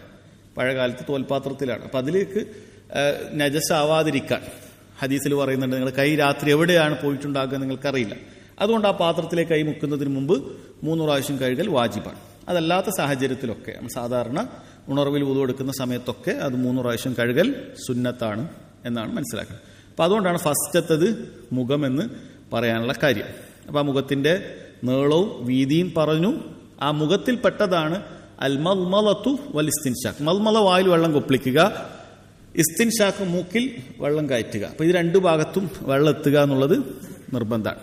അപ്പം ഈ വായ പണ്ഡിതന്മാർ പറയുന്നത്, വായക്ക് ഉള്ളിലാണ് വായ ഉള്ളത് എങ്കിൽ, നമ്മൾ വായ ഉള്ളിൽ കാണുന്നില്ലെങ്കിലും അതിന്റെ ഹുക്മു ദാഹിറാണ്, ഹുക്മു ദാഹിർ. അതുകൊണ്ടാണ് നോമ്പിന് നമ്മൾ വായിലേക്ക് വെള്ളം കയറ്റിയാലും എന്താവുന്നില്ല, നോമ്പ് മുറിയുന്നില്ല. കാരണം അത് ഉള്ളിലെത്തിയിട്ടില്ല. ഉള്ള് തുടങ്ങുന്നത് തൊണ്ട മുതൽ താഴോട്ടേക്കാണ്. അപ്പോഴാണ് അതിന്റെ അകത്തേക്ക് പോയിക്കാൻ ഉളു മുറിയും, അത് നോമ്പ് മുറിയും. വായിലേക്ക് വെറുതെ വെള്ളം കയറ്റി എന്താവുന്നില്ല, നോമ്പ് മുറിയുന്നില്ല. അപ്പൊ ഇതിന് ബാഹ്യമായ അവയവത്തിന്റെ ഹുക്കുമാണ്. അതുകൊണ്ട് മുഖം കഴുകുമ്പോൾ അതും പെടുന്നുണ്ട് എന്നാണ് പറയുന്നത്. ഇനി മൂക്കിലാണെങ്കിൽ ആ മൂക്കിന്റെ അകത്ത് നനയുക. അത് തരിമൂക്കിലേക്ക് എത്തിക്കുക എന്ന് പറയുന്നത് സുന്നത്തേ ഉള്ളൂ. തരിമൂക്ക്, അത് മേലേക്ക് നമ്മൾ വലിച്ചു കയറ്റുന്നത് സുന്നത്താണ്. പക്ഷെ ഈ ഒരു ഉള്ളിലേക്ക് എത്തുക, ഈ ജസ്റ്റ് ഉള്ളിലേക്ക് എത്തുക എന്നുള്ളത് അതാണ് ഫർളായിട്ടുള്ളത്. ഇത് മദ്ഹബിലൊക്കെ അഭിപ്രായ വ്യത്യാസമുണ്ട്. ഷാഫി മദ്ഹബിലൊക്കെ പൊതുവെ അത് സുന്നത്തായിട്ടാണ് പരിഗണിക്കാറുള്ളത്. അങ്ങനെയുള്ള അഭിപ്രായ വ്യത്യാസം ആ വിഷയത്തിലുണ്ട്. അപ്പൊ ഒന്നാമത്തെ ഫർൾ അതാണ് എന്ന് മനസ്സിലായി. ഇതിലൊക്കെ ചിലപ്പോൾ പല ചോദ്യങ്ങളുണ്ടാവും. എന്തെങ്കിലും ഉണ്ടെങ്കിൽ അവിടെ എഴുതി വെച്ചാൽ മതി. രണ്ടാമത്തത് വഗസ്ലുൽ യദൈനി ഇലൽ മിർഫഖൈനി, 2 കൈകൾ കഴുകുക ഇലൽ മിർഫഖ്. മിർഫഖൈനി എന്ന് പറഞ്ഞാൽ, മിർഫഖ് എന്ന് പറഞ്ഞാൽ കൈമുട്ടിനാണ് പറയാം, കൈയുടെ മുട്ടിനാണ് മിർഫഖ് എന്ന് പറയാം. അപ്പൊ ഇലൽ മിർഫഖൈനി എന്ന് പറയുമ്പോൾ അതും കൂടി ഉൾപ്പെടുന്നുണ്ട്. സാധാരണഗതിയിൽ ഭാഷാ നിയമപ്രകാരം ഇല എന്ന് പറഞ്ഞു കഴിഞ്ഞാൽ ആ പോയിന്റ് വരെ എത്തുണ്ടുള്ളൂ, അതും കൂടി ഉൾപ്പെടേണ്ട ആവശ്യമില്ല. വാതിൽ വരെ എന്ന് പറഞ്ഞാൽ, വാതിൽ വരെ പെയിന്റ് അടിക്കണം എന്ന് പറഞ്ഞാൽ വാതിലിനും കൂടി പെയിന്റ് അടിക്കേണ്ടതില്ല, ഇങ്ങനെ പോയി വാതിലിൻ്റെ അവിടെ നിർത്തിയാൽ മതി. അതാണ് ഭാഷാ നിയമം അസ്ലി ഇല. പക്ഷെ ഇവിടെ പ്രത്യേകമായി പഠിപ്പിക്കപ്പെട്ടത് ഇവിടെ ഇല ആ അവയവം കൂടി ഉൾപ്പെടുന്നുണ്ട് എന്നാണ്. അപ്പൊ മുട്ടും കൂടി ഉൾപ്പെടണം. മുട്ടുൾപ്പെടെ 2 കൈകളും കഴുകുക എന്നാണ് പറയുക. മുട്ടുൾപ്പെടെ കഴുകുക എന്നുള്ളതാണ്. പ്രത്യേകം ശ്രദ്ധിക്കണം. ചില ആൾക്കാർക്ക് ഡ്രസ്സൊക്കെ ഇങ്ങനെ മടക്കി വെച്ചിട്ട് കാണാം, ഇവിടം വരെയൊക്കെ എത്തിച്ചിട്ടുണ്ടാവും. നല്ല വലിച്ച് ടൈറ്റ് ഉള്ളത് കൊണ്ട് ഇവിടം വരെ എത്തിച്ചിട്ടുണ്ട്, മുട്ട് നനയുന്നുണ്ടാവില്ല, വുളു ശരിയാവില്ല. ശ്രദ്ധിക്കണം, വുളു ശരിയാവില്ല. ഇനൊന്നും പറ്റിയില്ല, എന്ത് ചെയ്യണം? അതിന് മേലെ കൂടി വെള്ളം ഒഴിച്ചാൽ മതി, അവിടെ നനഞ്ഞാൽ മതി. ഇനിയിപ്പോൾ തീരെ കഴിക്കാൻ പറ്റുന്നില്ല എന്ന് വിചാരിക്കുക. നബി സല്ലല്ലാഹു അലൈഹി വസല്ലമയുടെ കൈ ഒരിക്കലും ഇങ്ങനെ വളരെ ടൈറ്റ് ആയപ്പോൾ അവിടുന്ന് കൈ ഊരിയിട്ട് എന്ത് ചെയ്തിട്ടുണ്ട്? വുളു എടുത്തിട്ടുണ്ട്. ഇങ്ങനെ ഊരി, ഡ്രസ്സ് ഊരിയിട്ട് കൈ കയറ്റി. ഇനി നമുക്ക് ഒരു രക്ഷയില്ല, വളരെ ടൈറ്റായിട്ട് ഇങ്ങനെ നിൽക്കുന്നു എന്ന് വിചാരിക്കുക. എന്ത് ചെയ്യാം? വെള്ളം അതിന്റെ മേലെ കൂടെ ഒഴിച്ചാൽ മതി, വെള്ളം അവിടെ എത്തും. വെള്ളം അവിടെ എത്തിയാൽ മതി. നമ്മൾ കണ്ടുകൊണ്ട് നനക്കണമെന്നൊന്നുമില്ല, നനയണം. അതാണ് ഇമ്പോർട്ടൻ്റ്. അത് ശ്രദ്ധിക്കണം. ചില ആൾക്കാരെ ശ്രദ്ധിക്കാൻ പെട്ടെന്നൊക്കെ വുളു കൊടുക്കും, വളരെ അബദ്ധമാണ് ചെയ്യുന്നത്. നിസ്കാരം അവിടെ തുടങ്ങിയെന്നൊക്കെ വെച്ചാൽ സ്പീഡിലൊക്കെ വുളു കൊടുക്കും. അങ്ങനെയൊക്കെ വുളു എടുത്തിട്ട് വുളു തന്നെ ശരിയാവില്ല. അത് ശ്രദ്ധിക്കണം. നിസ്കാരം അവിടെ ആരംഭിച്ചാലും വുളുവൊക്കെ എടുക്കേണ്ടത് അതിൻ്റെതായ രീതിയിൽ തന്നെയാണ്. അതിൻ്റെതായ രീതിയിൽ തന്നെ വെള്ളം എത്തുന്ന രൂപത്തിൽ തന്നെ വുളു എടുക്കണം. അപ്പൊ 2 മിർഫഖ് വരെ നനയണം. അവിടെ മനസ്സിലാക്കേണ്ട, അബദ്ധം സംഭവിക്കാൻ സാധ്യത ഉള്ളൊരു കാര്യമാണ്. തുടക്കത്തിൽ നമ്മൾ 3 പ്രാവശ്യം സുന്നത്തായി കഴുകിയതുകൊണ്ട് ചില ആൾക്കാർ പിന്നെ എന്ത് വിചാരിക്കും, എന്നാൽ ഇനി മുതൽ ഈ റിസ്ക് മുതൽ ഇവിടെ വരെ കഴുകിയാൽ മതി എന്ന് വിചാരിക്കും. അത് തെറ്റാണ്, ശരിയല്ല. തുടക്കത്തിൽ സുന്നത്തായ കഴുകലാണ്, അതുകൊണ്ട് ഈ ഫർദ് വീടൂല. അതുകൊണ്ട് ഇവിടെ മുഖത്തിന് ശേഷം കൈ കഴുകുമ്പോൾ നിർബന്ധമായി തുടക്കത്തിൽ നമ്മൾ മുൻകൈ കഴുകിയതാണെങ്കിലും ശരി, ഇവിടെ ഈ വിരലിന്റെ അറ്റം മുതൽ നമ്മൾ ആ മുട്ടുൾപ്പെടെ ഭാഗം ഇവിടെ രണ്ടാമത് നിർബന്ധമായി കഴുകണം. ആദ്യം കഴുകിയാണെങ്കിലും ശരി, അല്ലെങ്കിലും ശരി. സുന്നത്ത് പാലിച്ച ഒരാൾ കഴുകിയതാണെങ്കിലും ശരി, അല്ലെങ്കിൽ ശരി, മുട്ടുൾപ്പെടെ അവിടെ കഴുകണം എന്ന കാര്യം മനസ്സിലാക്കണം. അതാണ് അബദ്ധം സംഭവിക്കാൻ സാധ്യത. പിന്നെ പറഞ്ഞ 3ാമത്തെ ഫർള് വമസ്ഉ ജമീഇർ റഅസ് വമിൻഹുൽ ഉദ്നാൻ, തല മുഴുവൻ തടവുക എന്നുള്ളതാണ്. ഇതൊക്കെ ഹദീസിൽ വന്നതുകൊണ്ടാണ് നബി സല്ലല്ലാഹു അലൈഹി വസല്ലം എങ്ങനെയാണ് തടവിയത് എന്നുള്ളത് മഹാനായ ഉസ്മാൻ ബിൻ അഫ്ഫാൻ റളിയല്ലാഹു അൻഹു കാണിച്ചു തന്നിട്ടുണ്ട്. അവിടുന്ന് നബി സല്ലല്ലാഹു അലൈഹി വസല്ലം വുളു അതുപോലെ കാണിച്ചു തന്നിട്ടുണ്ട്. അദ്ദേഹത്തിന്റെ മൗലയോട്, ഭൃത്യനോട് വെള്ളം കൊണ്ടുവരാൻ പറയുകയും വുളു എടുത്തു കാണിക്കുകയും അവസാനം അവിടുന്ന് പറയുകയും ചെയ്തിട്ടുണ്ട്. ഇങ്ങനെയാണ് നബി സല്ലല്ലാഹു അലൈഹി വസല്ലം വുളു എടുത്തിട്ടുള്ളത് എന്നുള്ളത്. ഈ ഹദീസ് റിവായത്ത് ചെയ്ത സ്വഹാബിമാർ പലരും വുളുവിന്റെ ഹദീസ് ചെയ്തിട്ടാണ് കാണിച്ചത്. അവർ ചെയ്തു കൊടുത്തിട്ട് പറയും ഇങ്ങനെയാണ് റസൂലുള്ളാഹി സ്വല്ലല്ലാഹു അലൈഹി വസല്ലം ചെയ്തത്, ഇങ്ങനെയാണ് ഞാൻ ഉസ്മാന്റെ അടുത്ത് കേട്ടത് റളിയല്ലാഹു അൻഹു എന്ന് പറഞ്ഞിട്ടുണ്ട്. അപ്പോൾ അതിൽ അദ്ദേഹം വുളു എടുക്കുന്നത് കാണിച്ചത് തല മുമ്പിൽ നിന്നും ആരംഭിച്ചിട്ട് പുറകിൽ പെരടി വരെ പോയിട്ട് തിരിച്ചു വരുന്നതാണ്. അപ്പോൾ തലയുടെ മുഴുവൻ ഭാഗവും ഇങ്ങനെ തടവുക എന്നുള്ളതാണ് നമ്മൾ ചെയ്യേണ്ടത്. തലയുടെ മുഴുവൻ ഭാഗവും തടവുക. അപ്പം ഇങ്ങനെ വെച്ചാൽ നമുക്ക് സൈഡും ഈ കൈ കൊണ്ട് മുമ്പിലൊക്കെ തടവാം. അപ്പം മുമ്പിലൂടെ പോയി തിരിച്ചതേപോലെ എടുത്താൽ മതി. അപ്പം അങ്ങനെ മുഴുവൻ തടവുക എന്നുള്ളതാണ് ഉദ്ദേശിക്കുന്നതാണ് ഹദീസിൽ വന്നിട്ടുള്ള കാര്യം. അല്പം എടുത്ത് മുൻഭാഗത്ത് തടവുക എന്നുള്ളതിന് പ്രത്യേകിച്ച് തെളിവില്ല. അവർ ഭാഷാപരമായി ഉപയോഗിക്കുന്ന ആ ബാ എന്നുള്ളതിന് ബഅലിന്റെ അർത്ഥമില്ല എന്ന് തന്നെ ഫുഖഹാക്കളിൽ പലരും പറഞ്ഞിട്ടുണ്ട്. മാത്രവുമല്ല നബി സല്ലല്ലാഹു അലൈഹി വസല്ലം ഫിഅല് ഈ പറയുന്ന നിയമം വളരെ കൃത്യമായി വിശദീകരിക്കുകയും ചെയ്യുന്നുണ്ട്. വമിൻഹുൽ ഉദ്നാൻ, അതിൽപ്പെട്ടതാണ് ചെവി എന്ന് പറയുന്നുണ്ട്. അതായത് തലയിൽ തന്നെ ചെവി പെടുന്നുണ്ട്. അൽ ഉദ്നാനി മിനർ റഅസ് എന്ന് പറയുന്ന ചില റിവായത്തുകളുണ്ട്. അതിൽ അഭിപ്രായ വ്യത്യാസമുണ്ട്. ചിലർ പറയുന്നതല്ല, ചിലർ പറയുന്ന ചെവി സുന്നത്താണെന്ന് അഭിപ്രായമുണ്ട്. എന്നാലും അല്ലാഹു ആലം ഇത്തരം വിഷയങ്ങളൊക്കെ വരുമ്പോൾ ഖിലാഫ് നിന്ന് പുറത്തു പോകാൻ ഏറ്റവും നല്ലത് ഫർളായിട്ട് തന്നെ മനസ്സിലാക്കാനാണ്. അപ്പം അതേ വെള്ളം തന്നെ മതി. തല തടവിയതിനു ശേഷം ചെവി അതേ വെള്ളം കൊണ്ട് തന്നെ എന്ത് ചെയ്താൽ മതി, തടവിയാൽ മതി. അതും തലയിൽ പെട്ടു. ഒറ്റ ഫർളായിട്ട് തന്നെ, രണ്ടവയം ഉണ്ടെങ്കിൽ ഒറ്റ ഫർളായിട്ട് തന്നെ അത് പെട്ടു എന്നാണ്. ഇതിനു ശേഷം ഉള്ളതാണ് കാല്. വഗസ്ലു അർരിജ്ലൈനി ഇലൽ കഅബൈൻ. കഅബ് എന്ന് പറഞ്ഞു കഴിഞ്ഞാൽ എന്താണത്? നെരിയാണി എന്നാണ് അർത്ഥം. കഅബ്. അപ്പൊ നെരിയാണി ഉൾപ്പെടെ, നമ്മൾ നേരത്തെ മിർഫക്കിന്റെ കാര്യം പറഞ്ഞു, നെരിയാണി ഉൾപ്പെടെ എന്ത് ചെയ്യണം? കഴുകണം. നെരിയാണി ഉൾപ്പെടെ രണ്ട് കാലുകളും, റിജിൽ എന്ന് പറഞ്ഞാൽ കാലാണ്, രണ്ട് കാലുകളും കഴുകണം. ഇതാണ് 4 ഫർദിന്റെ അവയവങ്ങൾ. ഇതാണ് ഫർദിന്റെ അവയവങ്ങളുള്ളൂ. ഇനിയുള്ള 5-ാമത്തെയും 6-ാമത്തെയും ഫർദ് എന്ന് പറയുന്നത് അത്തർത്തീബു വൽ മുവാലാത്ത്. തർത്തീബിൽ എന്ത് ചെയ്യുക എന്ന് വെച്ചാൽ എന്താണ്? ക്രമം പാലിക്കണം എന്ന് വെച്ചാൽ ഈ ഫർദിന്റെ അവയവങ്ങൾ തമ്മിൽ ക്രമം പാലിക്കണം. ആദ്യം ഒരാൾ കാല് കഴുകി എന്ന് വിചാരിക്കുക, എന്നിട്ട് മുഖം കഴുകി, അങ്ങനെ ചെയ്താൽ മതിയോ? ഇപ്പോൾ ഒരാൾ മസ്ജിദിലേക്ക് പോകുമ്പോൾ പല മസ്ജിദിലും അവിടെ എഴുതി വെച്ചിട്ടുണ്ടാവും, നാട്ടിലൊക്കെ അങ്ങനെ കാണാറുണ്ട്, കാല് കഴുകുക. അപ്പോൾ ഒരാൾ എന്ത് ചെയ്തു? നല്ല വൃത്തിയിൽ ഉരച്ച് കാലൊക്കെ കഴുകി വൃത്തിയായി. പിന്നെ അകത്ത് പോയിട്ട് അയാൾ ഈ പറഞ്ഞ വുളു ആരംഭിച്ചു, മുഖമൊക്കെ കഴുകി, കൈയൊക്കെ കഴുകി, തല തടവി. അപ്പോൾ അയാൾ വിചാരിച്ചു ആ കാലെന്തായാലും ഫസ്റ്റ് കഴുകിയല്ലോ മതി, നേരെ കയറാം എന്ന് പറഞ്ഞ് നിസ്കരിച്ചാലോ? നിസ്കാരം ശരിയാവില്ല. കാരണം വുളു ശരിയായിട്ടില്ല. കാരണം അവസാനത്തെ ഫർളാണ് എന്ത്? കാല്. അത് അവസാനം തന്നെ കഴുകണം. ആദ്യത്തെ ഫർളാണ് മുഖം, അത് ആദ്യം വരണം. പിന്നെ കൈ, പിന്നെ തല, പിന്നെ കാൽ. ഈ 4 എണ്ണവും ഈ തർത്തീബിൽ പോകണം. അതാണ് ഉദ്ദേശിക്കുന്നത്. അതുകൊണ്ടാണ് പറഞ്ഞത് വുളു എടുക്കുന്നതിന് പകരം എന്താവൂല, അതായത് വലിയ ശുദ്ധി ഇല്ലാത്ത ഒരാൾ വുളു എടുക്കുന്നതിന് പകരം വെള്ളത്തിൽ മുങ്ങിക്കുളിച്ചാലോ ഷവറിൽ നിന്നാലോ ആവൂല എന്ന് പറയാൻ കാരണം എന്താണ്? കാരണം വുളുവിന് തർത്തീബ് നിർബന്ധമാണ്. എന്നാൽ വലിയ ശുദ്ധിക്ക് അതില്ല. അതുകൊണ്ടാണ് അതിന് കിട്ടുന്നത് ഇതിന് കിട്ടാത്തത്. വുളുവിന് തർത്തീബ് നിർബന്ധമാണ്. അതുകൊണ്ട് ചെറിയ അശുദ്ധിയുള്ള ഒരാൾ വെള്ളത്തിൽ നിയത്തോടുകൂടി മുങ്ങി എണീറ്റാൽ ശരിയാവുകയില്ല എന്നുള്ളതാണ്. അത് ചിലപ്പോൾ മദ്ഹബുകളിൽ അഭിപ്രായ വ്യത്യാസം ഉണ്ടാകാം. അല്ലാഹു ആലം. നബി സല്ലല്ലാഹു ഖുർആനിന്റെ ആയത്തുകളും നബി സല്ലല്ലാഹു അലൈഹി വസല്ലം ഹദീസുകളിൽ നിന്നൊക്കെ തർത്തീബ് വേണം എന്ന് തന്നെയാണ് മനസ്സിലാക്കാൻ സാധിക്കുന്നത്. ആ തർത്തീബിൽ തെളിവായിട്ട് അല്ലാഹു സുബ്ഹാനഹു വ തആല ഖുർആനിൽ ഈ ഫർളുകളെ അങ്ങനെയാണ് പറഞ്ഞിട്ടുള്ളത് എന്ന് പണ്ഡിതന്മാർ വളരെ കൃത്യമായി പറഞ്ഞിട്ടുണ്ട്. ഇപ്പൊ സൂറത്തു അൽ മാഇദയിലെ 6-ാമത്തെ ആയത്താണ് ആയത്തുൽ വുളു എന്ന് പറയുന്ന ആയത്ത്. അതിൽ അല്ലാഹു സുബ്ഹാനഹു വ തആല പറഞ്ഞത് യാ അയ്യുഹല്ലദീന ആമനു, മുഅ്മിനീങ്ങളെ. അതിവിടെ കൊടുത്തിട്ടുണ്ട്, അതിന് തെളിവ് കൊടുക്കുന്നുണ്ട്. അത് നമുക്ക് അവിടെ പറയാം. യാ അയ്യുഹല്ലദീന ആമനു ഇദാ ഖുംതും ഇലസ്സലാ, മുഅ്മിനീങ്ങളെ നിങ്ങൾ നിസ്കാരത്തിന് വേണ്ടി നിന്നാൽ എന്ന് പറഞ്ഞാൽ ഇദാ അറത്തുമുസ്സലാ, നിങ്ങൾ നിസ്കാരത്തിന് ഉദ്ദേശിച്ചാൽ, നിസ്കാരത്തിന് നിന്നതിന് ശേഷമല്ല, നിസ്കാരത്തിന് ഉദ്ദേശിച്ചാൽ നിങ്ങൾ എന്ത് ചെയ്യണം? ഫഗ്സിലു വുജൂഹക്കും, നിങ്ങളുടെ മുഖങ്ങൾ കഴുകണം. ഇവിടെ അല്ലാഹു സുബ്ഹാനഹു വ തആല സുന്നത്ത് ആയ കാര്യങ്ങൾ പറഞ്ഞിട്ടില്ല. അത് നബി സല്ലല്ലാഹു അലൈഹി വസല്ലം എന്ത് ചെയ്തിട്ടുണ്ട്? ഹദീസിലൂടെ കാണിച്ചു തന്നിട്ടുണ്ട്. അല്ലെ, ഖുർആനിൽ വന്ന കാര്യങ്ങൾ ചിലത് ഖുർആനിൽ മുജ്മലായിട്ടായിരിക്കും വരിക, മൊത്തത്തിലായിരിക്കും വരിക. അത് വിശദീകരിച്ച് പറയുന്നത് ഹദീസിലായിരിക്കും. നബി സല്ലല്ലാഹു അലൈഹി വസല്ലം കാണിച്ചു തന്നിട്ടുണ്ട്. അപ്പോൾ ഇദാ ഖുംതും ഇലസ്സലാ ഫഗ്സിലു വുജൂഹക്കും, 1-ാമത്തെ ഫർദ് പറഞ്ഞു, നിങ്ങൾ മുഖം കഴുകുക. വഅയ്ദിയക്കും ഇലൽ മറാഫിഖ്, നിങ്ങളെ 2 കൈകളും മുട്ടുൾപ്പെടെ കഴുകുക. പിന്നീട് നോക്കൂ, അല്ലാഹു തആല പറഞ്ഞത് വംസഹൂ ബിറുഊസിക്കും, നിങ്ങൾ നിങ്ങളുടെ തല തടവുക എന്ന് പറഞ്ഞു.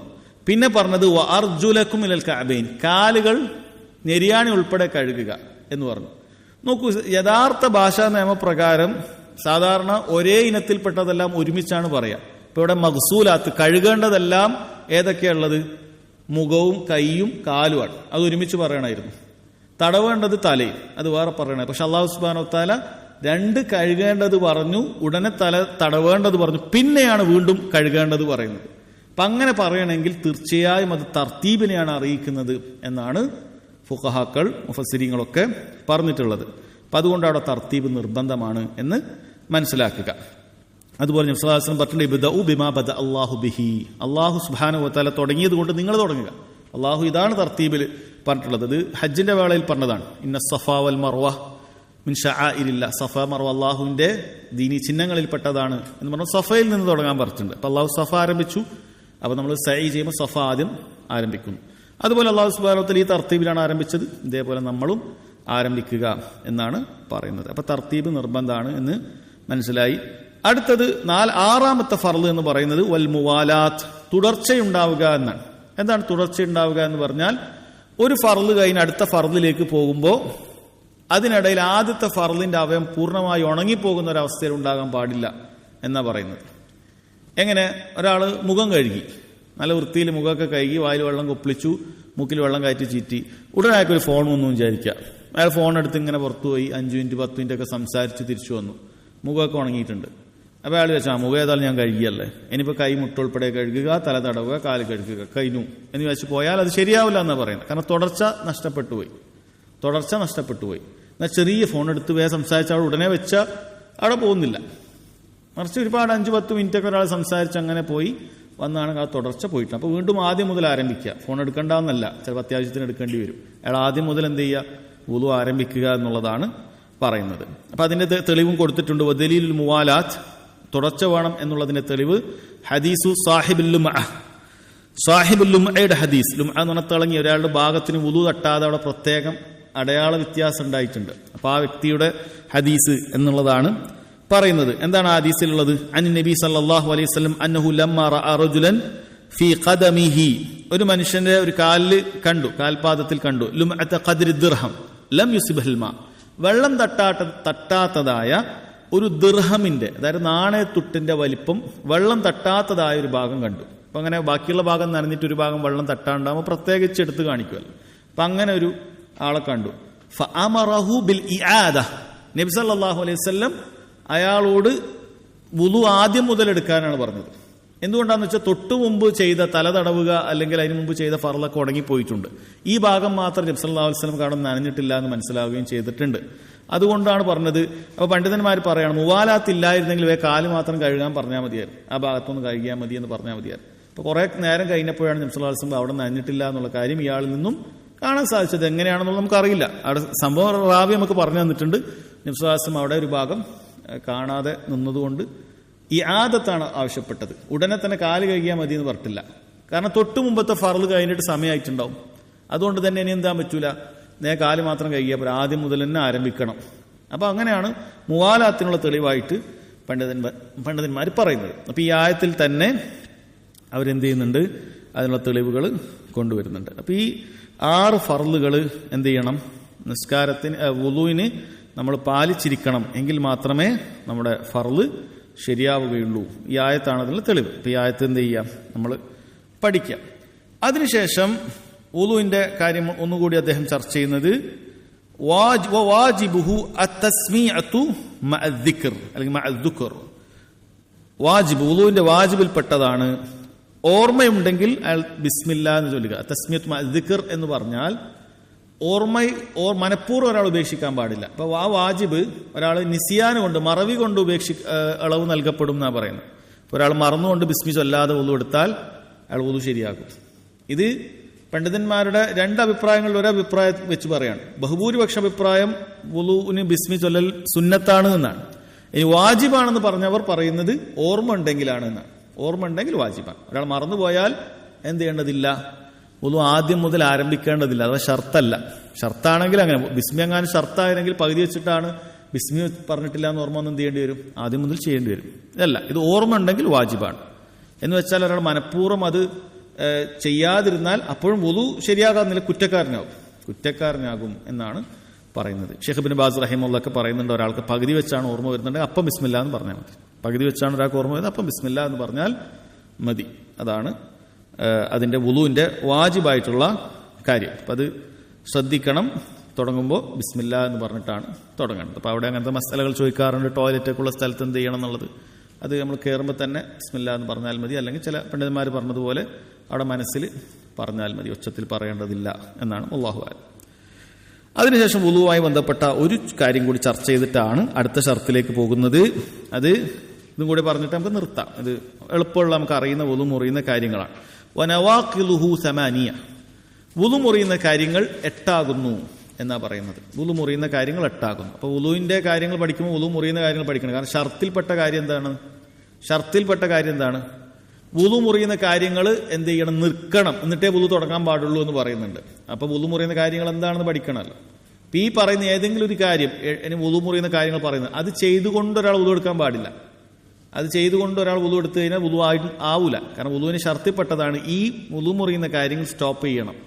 ഇൻഖിതാഉൽ മൂജിബ്, വുളുവിനെ നിർബന്ധമാക്കുന്ന കാര്യങ്ങളെ സ്റ്റോപ്പ് ചെയ്യുക എന്നുള്ളത് വുളുവിന്റെ ഷർത്തിൽപ്പെട്ട കാര്യമാണ്. ഇപ്പൊ വുളുവിനെ നിർബന്ധമാക്കുന്ന അഥവാ വുളു മുറിയുന്ന കാര്യങ്ങൾ എന്തൊക്കെയാണ്?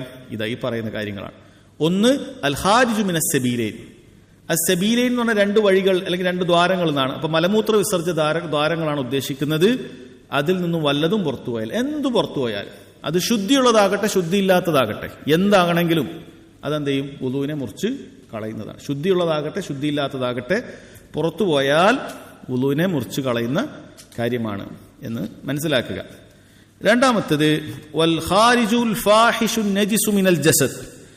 ഇനി ഈ മലമൂത്ര വിസർജ്യ ദ്വാരത്തിൽ നിന്നല്ല, ശരീരത്തിന്റെ മറ്റു ഭാഗങ്ങളിൽ നിന്നും. ഫാഹിഷ് എന്ന് പറഞ്ഞു കഴിഞ്ഞാല് വളരെയധികം എന്താ പറയുക, ഒരുപാട്, ചിലർ പറഞ്ഞു ഫാഹിഷ് എന്ന് പറഞ്ഞാൽ ഒരുപാട് പോയി എന്നാണ് അർത്ഥം. ചിലർ പറഞ്ഞു നന്നായി നജസ് പോലത്തെ കാര്യങ്ങൾ ശരീരത്തിന്റെ മറ്റു ഭാഗത്തുനിന്ന് വന്നു. അങ്ങനെ വന്നാൽ അൽ ഫാഹിഷു നജിസു മിനൽ ജസദ്, ശരീരത്തിന്റെ മറ്റു ഭാഗങ്ങളിൽ നിന്ന് വന്നു കഴിഞ്ഞാൽ അത് വുളു മുറിയുന്നതാണ്. ഇത് പണ്ഡിതന്മാർക്കുള്ള അഭിപ്രായ വ്യത്യാസമുണ്ട്. മലമൂത്ര വിസർജ്യ ദ്വാരത്തിലല്ലാതെ മറ്റു വല്ല സ്ഥലത്തു നിന്നും ഇങ്ങനെ എന്തെങ്കിലുമൊക്കെ കുറെ വന്നാൽ വുളു മുറിയുമോ ഇല്ലേ എന്നുള്ളത് അഭിപ്രായ വ്യത്യാസമുണ്ട്. ചിലരത് ഒന്നും മുറിയുകയില്ല എന്ന് പറഞ്ഞിട്ടുണ്ട്. ഇവിടെയും ഷെയ്ഖ് ഇബ്നു ബാസ് റഹിമഹുള്ളാഹി പോലുള്ളവർ പറഞ്ഞത് അവിടെ ഖുറൂജു മിനൽ ഖിലാഫ് എടുക്കലാണ് അഭിപ്രായ വ്യത്യാസം പുറത്തു നല്ലത്. അവിടെ നമുക്ക് സൂക്ഷ്മത കാണിക്കലാണ് നല്ലത്. അങ്ങനെ എന്തെങ്കിലുമൊക്കെ ഒരുപാട് പോയി, അതായത് അതിന്റെ അർത്ഥം കുറച്ചെന്തെങ്കിലും ചോരയോ മറ്റൊന്നും പോയാലൊന്നും പ്രശ്നമല്ല എന്നാണ്. ഒരുപാട് പോയാലാണ് അതുകൊണ്ട് ഉദ്ദേശിക്കുന്നത്. ഒരുപാട് എന്തെങ്കിലും അങ്ങനെയുള്ള, അപ്പോൾ ഉദാഹരണത്തിന് ഒരാൾ മലമൂത്ര വിസർജ്യത്തിൽ എന്തെങ്കിലുമൊക്കെ തടസ്സങ്ങൾ വന്നു, വേറെ ഭാഗത്തുനിന്ന് വല്ലതും പുറത്തേക്ക് പോയി, അങ്ങനെ എന്തെങ്കിലുമൊക്കെ സംഭവിച്ചാൽ അതാണ് അതുകൊണ്ട് ഉദ്ദേശിക്കുന്നത് എന്ന് പറയുന്നത് കാണാൻ സാധിക്കും. മൂന്നാമത്തത് സവാലുൽ അഖൽ, വുളു മുറിയുന്ന കാര്യമാണ് ബുദ്ധി നീങ്ങിപ്പോവുക എന്നുള്ളത്. സവാലുൽ അഖൽ എന്നുകൊണ്ട് ഉദ്ദേശിക്കുന്നത് പല രൂപത്തിൽ ബുദ്ധി മറഞ്ഞു പോകുന്ന കാര്യമുണ്ട്. അതിൽ പെട്ടതാണ് ഒരാൾ ഇഞ്ചക്ഷനോ മറ്റോ ഒക്കെ എടുത്തിട്ട് ബുദ്ധി മറഞ്ഞു പോകുന്നൊരവസ്ഥ ഉണ്ടാവാം. ഇപ്പോൾ ഹോസ്പിറ്റലൊക്കെ ഉപയോഗിക്കുന്ന ആൾക്കാർ അങ്ങനെ അവസ്ഥ ഉണ്ടാവാം. ഇനി അതല്ലെങ്കിൽ ആഴത്തിലുള്ള ഉറക്കം കൊണ്ട് ഒരാളുടെ ബുദ്ധി മറഞ്ഞു. എന്താണ് ചെയ്യുന്നതൊക്കെ അറിയും, നല്ല ആഴത്തിൽ ഉറങ്ങി. അപ്പം അതിൽ നിന്നും തൂക്കി ഉറക്ക് കുഴപ്പമില്ല, അത് മറ്റു ഹദീസിലും തെളിവുണ്ട്. ഒരാൾ ഇരുന്ന് ഇങ്ങനെ ഉറങ്ങാണ്, അതായത് സൈഡിൽ എന്താ നടക്കുന്നത് എന്നുള്ള കാര്യത്തിന് ഏകദേശം ധാരണയിൽ ഒരാൾ ഇരുന്ന് ഉറങ്ങുന്ന ഉറക്കങ്ങളുണ്ട്, തൂങ്ങി ഉറങ്ങുന്ന ഉറക്കം, അത് കുഴപ്പമില്ല, അത് വുളുവിനെ മുറിച്ച് കളയില്ല എന്നാണ് ഹദീസുകളിലൊക്കെ അത് കാണാൻ സാധിക്കും. സ്വഹാബികൾ നബി സല്ലല്ലാഹു അലൈഹി വസല്ലമയെ ഇശാ നിസ്കാരത്തിന് വേണ്ടി വെയിറ്റ് ചെയ്തു. നബി സല്ലല്ലാഹു അലൈഹി വസല്ലം ഒരുപാട് നേരം കഴിഞ്ഞിട്ടാണ് വന്നത്. അവർ ചിലർ തല ഇങ്ങനെ തൂങ്ങിപ്പോയിരുന്നു എന്നൊക്കെ ഹദീസിൽ കാണാം. നബി സല്ലല്ലാഹു അലൈഹി വസല്ലം വന്നപ്പോൾ അവർ നേരെ നിസ്കരിക്കാൻ കയറി, അവരാരും വുളു എടുത്തിട്ടില്ല എന്നൊക്കെ ഹദീസുകളിലുണ്ട്. അവരാരും കിടന്നുറങ്ങിയിട്ടില്ല. എന്നാൽ അയാൾ കിടന്നുറങ്ങിക്കഴിഞ്ഞാൽ അയാളുടെ ബോധം പോകുന്ന രൂപത്തിൽ ഉറങ്ങി. ഇനിയിപ്പോൾ അതല്ല, ഇരുന്നിട്ട് തന്നെ ചില ആൾക്കാർ വളരെ നന്നായിട്ട് ഉറങ്ങും അല്ലേ. ഇരുന്നുറങ്ങിയാൽ നിരുപാധികം വുളു മുറിയില്ല എന്നല്ല, ഇരുന്നുറങ്ങിയിട്ട് എവിടെ എത്തി, ഏത് സ്റ്റോപ്പിൽ നിന്ന് എത്തിയിട്ട് അല്ലെങ്കിൽ എണീറ്റിട്ട് ഇതിപ്പോൾ എവിടുന്ന് എങ്ങോട്ടാ പോകുന്നതെന്നൊക്കെ അറിയാത്ത ആൾക്കാരൊക്കെ ഉണ്ടാവും. അതല്ല ഉദ്ദേശിക്കുന്നത്. അപ്പോൾ വുളു മുറിഞ്ഞിട്ടുണ്ട്, മനസ്സിലായില്ലേ. സാധാരണ ഇങ്ങനെ തൂങ്ങി ഉറങ്ങി ഇങ്ങനെയുള്ള ഈ രീതിയിൽ പെട്ടെന്ന് ഒന്ന് തൂങ്ങിപ്പോകുന്ന ഉറക്കങ്ങളൊന്നും വുളുവിനെ മുറിച്ച് കളയില്ല എന്നാണ് അതുകൊണ്ട് ഉദ്ദേശിച്ചത്. അതല്ല ആഴത്തിലുള്ള ഉറക്ക് എന്നുള്ളതാണ് മനസ്സിലാക്കുക. ആഴത്തിൽ ഉറക്കുക, ഇരുന്നിട്ടോ കിടന്നിട്ടോ എങ്ങനെ, അത് എന്ത് ചെയ്യണം, അത് വുളുവിനെ മുറിച്ചു കളയുന്ന കാര്യമാണ് എന്ന് മനസ്സിലാക്കണം. കാരണം അവിടെ ബുദ്ധിയെ മറക്കുന്നു. യഥാർത്ഥത്തിൽ എന്തിനാണ് വുളു മുറിയുന്ന കാര്യത്തിൽ ആഴത്തിലുള്ള ഉറക്കിനെ എണ്ണിയത്? ഉറക്കത്തിൽ എന്തെങ്കിലും നജസോ കാര്യങ്ങളോ ഒന്നും ഇല്ലല്ലോ. ചില ഹദീസുകൾ കാണാൻ സാധിക്കും, ഒരാൾ ഉറക്കിലേക്ക് വീഴുമ്പോൾ അവന്റെ കീശ്വാസത്തിന് നേരത്തെ ഉണ്ടായിരുന്ന കെട്ടഴിക്കപ്പെടും. അതായത് അവനിൽ വുളു മുറിയുന്ന കാര്യങ്ങൾ സംഭവിക്കുന്നത് പിന്നെ അവൻ അറിയാൻ സാധിക്കുകയില്ല. അതുകൊണ്ടാണ് യഥാർത്ഥത്തിൽ വുളു മുറിയുന്നത്. ഒരാൾ ഉറങ്ങിക്കഴിഞ്ഞാൽ അവന്റെ കീശ്വാസത്തിന് നേരത്തെ അവന്റെ കൺട്രോളിലായിരിക്കും, പക്ഷെ ഉറങ്ങിക്കഴിഞ്ഞാൽ പിന്നെ അവന്റെ കൺട്രോളിലായിരിക്കുകയില്ല. അത് ഹദീസിൽ വന്നിട്ടുള്ള കാര്യമാണ്. അതുകൊണ്ട് അവന് വുളു മുറിഞ്ഞ കാര്യങ്ങൾ സംഭവിക്കുന്ന അറിയില്ല. അതേപോലെ ഇനി പറയാൻ പോകുന്ന ലൈംഗികാവയം സ്പർശിക്കുക പോലുള്ള കാര്യങ്ങൾ വുളു ഉറങ്ങിയ ഒരാൾക്ക് അത് അറിയില്ല. അതുകൊണ്ടാണ് ഉറക്കം തന്നെ എന്താക്കിയത്, വുളു മുറിയുന്ന കാര്യമാക്കി മാറ്റിയത് എന്നാണ് പറയുന്നത്. എന്നാൽ ചെറിയ തൂക്കി ഉറക്കത്തിന് ഈ കാര്യങ്ങളൊന്നും സംഭവിക്കുകയുമില്ല, അതാണ് പറയുന്നത്. നാലാമത്തെ വുളു മുറിയുന്ന കാര്യം മസ്ഉൽ മർഅതി ബിശ്ശഹ്വ, സ്ത്രീയെ ദേഹേച്ഛയോടുകൂടി തൊടുക എന്നുള്ളതാണ്. ഇത് അഭിപ്രായ വ്യത്യാസമുള്ള വിഷയമാണ്. ഇതിൽ 3 അഭിപ്രായം കാണാം. ഒന്ന്, സ്ത്രീയെ തൊടുന്നത് തന്നെ വുളു മുറിയുക എന്നുള്ള കാര്യം. ഷാഫി മദ്ഹബിലൊക്കെ ആ അഭിപ്രായമാണ് ഉള്ളത്. രണ്ടാമത്തത്, സ്ത്രീയെ ദേഹേച്ഛയോടുകൂടി തൊട്ടാൽ വുളു മുറിയും. സ്ത്രീയെ ദേഹേച്ഛയോടുകൂടി തൊട്ടാൽ വുളു മുറിയും, അല്ലെങ്കിൽ വുളു മുറിയില്ല, അങ്ങനത്തെ അഭിപ്രായം. മൂന്നാമത്തത്, അത് സ്ത്രീയെ എങ്ങനെ തൊട്ടാലും വുളു മുറിയുകയില്ല. വുളു മുറിയണമെങ്കിൽ അത് മുഖേന അവന്റെ ലൈംഗികാവയവത്തിൽ നിന്നും വല്ലതും പുറത്തേക്ക് വരണം. അതാണ് വുളു മുറിയുന്ന കാര്യം എന്നാണ് പറയുന്നത്. അതാണ് ഏറ്റവും ശരിയായി മനസ്സിലാക്കുന്നത്. വല്ലാഹു അലം. അതല്ല എങ്കിൽ നേർക്ക് നേരെ സ്ത്രീയെ തൊട്ടാൽ വുളു മുറിയുന്ന എന്തില്ല, അവിടെ തെളിവ് വന്നിട്ടില്ല. സ്ത്രീയെ തൊട്ടാൽ വുളു മുറിയുന്നതായിട്ട് യാതൊരു തെളിവും വന്നിട്ടില്ല. നബി സല്ലല്ലാഹു അലൈഹി വസല്ലം പല പ്രാവശ്യം വുളുവിലും നിസ്കാരത്തിലും ഒക്കെ ആയിഷ റളിയല്ലാഹു അൻഹ സ്പർശിച്ചതും ചുംബിച്ചതും ഒക്കെ ആയിട്ടുള്ള സംഭവങ്ങൾ വന്നിട്ടുണ്ട്. അവിടുന്ന് അത് അങ്ങനെ തന്നെ നിസ്കരിച്ചിരുന്നു എന്ന് ആയിഷ റളിയല്ലാഹു അൻഹ പറയുന്നത് തന്നെയുണ്ട്. അത് വുളു മുറിയില്ല എന്നാണ് അറിയിക്കുന്നത്. അഞ്ചാമത്തെ കാര്യം മസ്ഉൽ ഫർജി ബിൽ യദി ഖുബുലൻ കാന ഔ ദുബറൻ, ലൈംഗികാവയവത്തിൽ സ്പർശിക്കുക. അത് മുൻഭാഗത്തുള്ള ലൈംഗികാവയവമാണെങ്കിലും പിൻഭാഗത്തുള്ള ലൈംഗികാവയവമാണെങ്കിലും ശരി. ഇവിടെ മനസ്സിലാക്കേണ്ടത് സ്പർശിക്കുക എന്നുകൊണ്ട് ഉദ്ദേശിക്കുന്നത് ഉള്ളം കൈകൊണ്ട് സ്പർശിക്കുക എന്നുള്ളതാണ്. 1. 2, ബിദൂൻ ഹായിൽ, ഒരു മറയില്ലാതെ സ്പർശിക്കുക എന്നുള്ളതാണ് ഉദ്ദേശിക്കുന്നത്. മറയുടെ മുകളിലൂടെ സ്പർശിച്ചാൽ വുളു മുറിയുന്നതല്ല. മറയില്ലാതെ ഉള്ളം കൈ കൊണ്ട് സ്പർശിക്കുക എന്ന് പറഞ്ഞാൽ ഈ പുറം ഭാഗം തട്ടിപ്പോയാൽ വുളു മുറിയില്ല, അതാണ് ഒന്ന് ഉദ്ദേശിക്കുന്നത്. ഇനി പിൻഭാഗത്ത് എന്നുകൊണ്ട് ഉദ്ദേശിക്കുന്നത് ഹലക്കത്തു ദുബുറാണ്, അത് മലദ്വാരമാണ് ഉദ്ദേശിക്കുന്നത്, അതല്ലാത്ത ഭാഗങ്ങളല്ല. ഈ കാര്യങ്ങൾ മനസ്സിലാക്കണം. ഇതുമായി ബന്ധപ്പെട്ട അഭിപ്രായ വ്യത്യാസങ്ങളുണ്ട്. ചിലർ അത് ചില ഹദീസുകളിൽ നിന്നും അതിന്റെ ശരീരത്തിന്റെ ഭാഗങ്ങളിൽ ഒന്നാണ് എന്ന അഭിപ്രായ പ്രകാരം വുളു മുറിയില്ല എന്ന് പറയുന്നുണ്ട്. വല്ലാഹു അലം. മൻ മസ്സ ദക്റഹു ഫല്യതവല്ല എന്ന ഹദീസ് സ്വഹീഹാണ് എന്നതാണ് മനസ്സിലാകുന്നത്. ലജ്നത്തു ദായിമയുടെ ഒക്കെ സൗദി ഉന്നത പണ്ഡിത സഭയുടെ ഒക്കെ ഫത്വ അങ്ങനെയാണ്. ആരെങ്കിലും ലൈംഗിക സ്പർശിച്ചാൽ അവൻ വുളു എടുക്കട്ടെ എന്ന ഹദീസുണ്ട്. അതുകൊണ്ട് അത് ശ്രദ്ധിക്കുക. ആറാമത്തത് അക്ലു ലഹ്മിൽ ജസൂർ, ഒട്ടകത്തിന്റെ ഇറച്ചി ഭക്ഷിക്കുക എന്നുള്ളതാണ്. ഇറച്ചിയാണ്, പാലോ മറ്റോ കാര്യങ്ങൾ കുഴപ്പമില്ല. ഇറച്ചി ഒരാൾ ഭക്ഷിച്ചാൽ അയാൾ വുളു മുറിയും എന്നാണ് പറയുന്നത്. അതിന് ഹദീസുണ്ട്. യഥാർത്ഥത്തിൽ ഹംബലി മദ്ഹബിന്റെ ഒറ്റപ്പെട്ട അഭിപ്രായമാണ്, മറ്റു മദ്ഹബുകളിലില്ല. ഷാഫി മദ്ഹബിലൊക്കെ വുളു മുറിയില്ല എന്നാണ്. പക്ഷെ ഹദീസിൽ വളരെ കൃത്യമായ ഒരു വ്യക്തി ചോദിക്കുന്നുണ്ട്, ആ തവല്ലോ മിൻ ലുഹൂമിൽ ഗനം, ആട്ടിറച്ചി കഴിച്ചാൽ തന്നെ വുളു എടുക്കണോ? അവിടെ പറഞ്ഞു നബി സല്ലല്ലാഹു അലൈഹി വസല്ലം ഇൻശിഅത ഫതവല്ല വഇൻശിഅത ഫലാ തവല്ല, ഉദ്ദേശിക്കാൻ വുളു എടുത്തോ അല്ലെങ്കിൽ അത് എടുക്കേണ്ടതില്ല, അത് നിർബന്ധമില്ല. ആ തവല്ലോ മിൻ ലുഹൂമിൽ ഇബിൽ, ഒട്ടകത്തിന്റെ ഇറച്ചി കഴിച്ചാൽ ഞാൻ വുളു എടുക്കണോ? അവിടെ നിന്ന് പറഞ്ഞു നഅം ഫതവല്ല മിൻ ലുഹൂമിൽ ഇബിൽ, ഒട്ടകത്തിന്റെ ഇറച്ചി കഴിച്ചാൽ നീ വുളു എടുക്കണം എന്ന് പറഞ്ഞു. മറ്റു മദ്ഹബുകാർ ഈ ഹദീസിനെ അത് മുസ്തഹബേ ഉള്ളൂ എന്നൊക്കെ അവർ പറയുന്നുണ്ട്, മറ്റു ചില തെളിവുകളൊക്കെ പറയുന്നുണ്ട്. എന്ത് തന്നെയായാലും അത് ഏറ്റവും നല്ലത് വല്ലപ്പോഴും സംഭവിക്കുന്ന കാര്യമായിരിക്കും. വുളുവായി നിസ്കാരത്തിന്റെ ഇടയിൽ നമ്മൾ ഒട്ടകത്തിന്റെ ഇറച്ചിയോ മറ്റോ കഴിക്കുന്ന ഒരു അവസ്ഥ ഉണ്ടായാൽ വേഗം വുളു എടുത്തേക്കുക എന്നുള്ളതാണ് വേണ്ടത്. നബി സല്ലല്ലാഹു അലൈഹി വസല്ലം അങ്ങനെ പറഞ്ഞിട്ടുണ്ട്. ഏഴാമത്തത് തഗ്സീലുൽ മയ്യിത്ത്, മയ്യത്തിനെ കുളിപ്പിക്കുക. ഇതിൽ പണ്ഡിതന്മാർക്കുള്ള അഭിപ്രായ വ്യത്യാസമുണ്ട്. അവർ പറയുന്നത് മയ്യത്തിനെ കുളിപ്പിക്കൽ വുളുവിനെ മുറിച്ചു കളയുന്ന കാര്യമല്ല. ഒരാൾ മയ്യത്തിനെ കുളിപ്പിക്കുമ്പോൾ അതിന്റെ ലൈംഗിക അവയവത്തിലോ മറ്റോ സ്പർശിക്കുന്ന അവസ്ഥയോ മറ്റോ ഉണ്ട് എങ്കിൽ മാത്രമേ അവിടെ എന്ത് ചെയ്യേണ്ടതുള്ളൂ, വുളു എടുക്കൽ നിർബന്ധമാകുന്നുള്ളൂ. അതല്ലെങ്കിൽ നിർബന്ധമാകുന്നില്ല എന്നാണ് പറയുന്നത്. അതുകൊണ്ട് സൂക്ഷ്മതയൊക്കെ ഒരാൾ അവിടെയും വുളു എടുക്കുകയാണെങ്കിൽ അതായിരിക്കും നല്ലത്. മയ്യത്തിനെ കുളിപ്പിക്കുന്ന അവിടെയും പ്രത്യേകം മയ്യത്തിനെ കുളിപ്പിക്കുന്ന, മയ്യത്തിനെ സ്പർശിക്കുന്ന ആൾക്ക് മാത്രമേ അതിന് ബാധകമുള്ളൂ. സൈഡിൽ നിന്ന് വെള്ളം ഒഴിച്ചു കൊടുക്കുന്നതോ മറ്റൊക്കെ ചെയ്യുന്ന ആളുകൾക്കൊന്നും ഈ ഹുക്മ ബാധകമല്ല എന്നാണ് പറയുന്നത്. അവസാനത്തത് അർരിദ്ദതു അനിൽ ഇസ്ലാം അഅദനല്ലാഹു മിൻ ദാലിക്, ദീനുൽ ഇസ്ലാമിൽ നിന്ന് പുറത്തു പോകുക. അല്ലാഹു സുബ്ഹാനഹു വ തആല നമ്മെ അതിൽ നിന്ന് കാത്തുരക്ഷിക്കുമാറാകട്ടെ. ഇവിടെ പറയുന്നത് ദീനുൽ ഇസ്ലാമിൽ ഒരാൾ പുറത്തു പോയാൽ എല്ലാ അമലും ബാത്തിലായി പോകും. അപ്പം അതുകൊണ്ട് തന്നെ അയാളുടെ വുളുവും പോവും. എന്തിനാണ് ഇങ്ങനെ ഒരു ചർച്ച? അത് ചില ചർച്ചകളുണ്ട്. ഇപ്പോൾ ഒരാളങ്ങനെ കുഫർ സംഭവിക്കുന്ന എന്തെങ്കിലുമൊക്കെ കാര്യങ്ങൾ പറഞ്ഞു, ഉടനെ തന്നെ അയാൾ തൗബ ചെയ്തു എന്ന് വിചാരിക്കുക. അയാൾ നേരത്തെ വുളു ഉണ്ടെങ്കിൽ അയാളിന് ആ വുളു ശരിയാവില്ല, അയാൾ വീണ്ടും വുളു എടുക്കേണ്ടി വരും. അയാൾ വീണ്ടും വുളു എടുക്കേണ്ടി വരും. കാരണം അയാൾ വുളു അടക്കം എല്ലാ കാര്യങ്ങളും ബാത്തിലായി പോയിട്ടുണ്ട് എന്നതുകൊണ്ടാണ് അത് പലപ്പോഴും ചർച്ച ചെയ്യുന്നത്. ഇതാണ് വുളു മുറിയുന്ന കാര്യങ്ങൾ, 8 കാര്യങ്ങൾ. അതിനുശേഷം 5ാമത്തെ ഷർത്താണ് ഇനി ചർച്ച ചെയ്യാനുള്ളത്. നമുക്ക് അടുത്ത ദിവസം മനസ്സിലാക്കാം. അല്ലാഹു തആല അഅലം. വസല്ലല്ലാഹു അലാ നബീന മുഹമ്മദ് വഅലാ ആലിഹി വസഹ്ബിഹി വസല്ലം.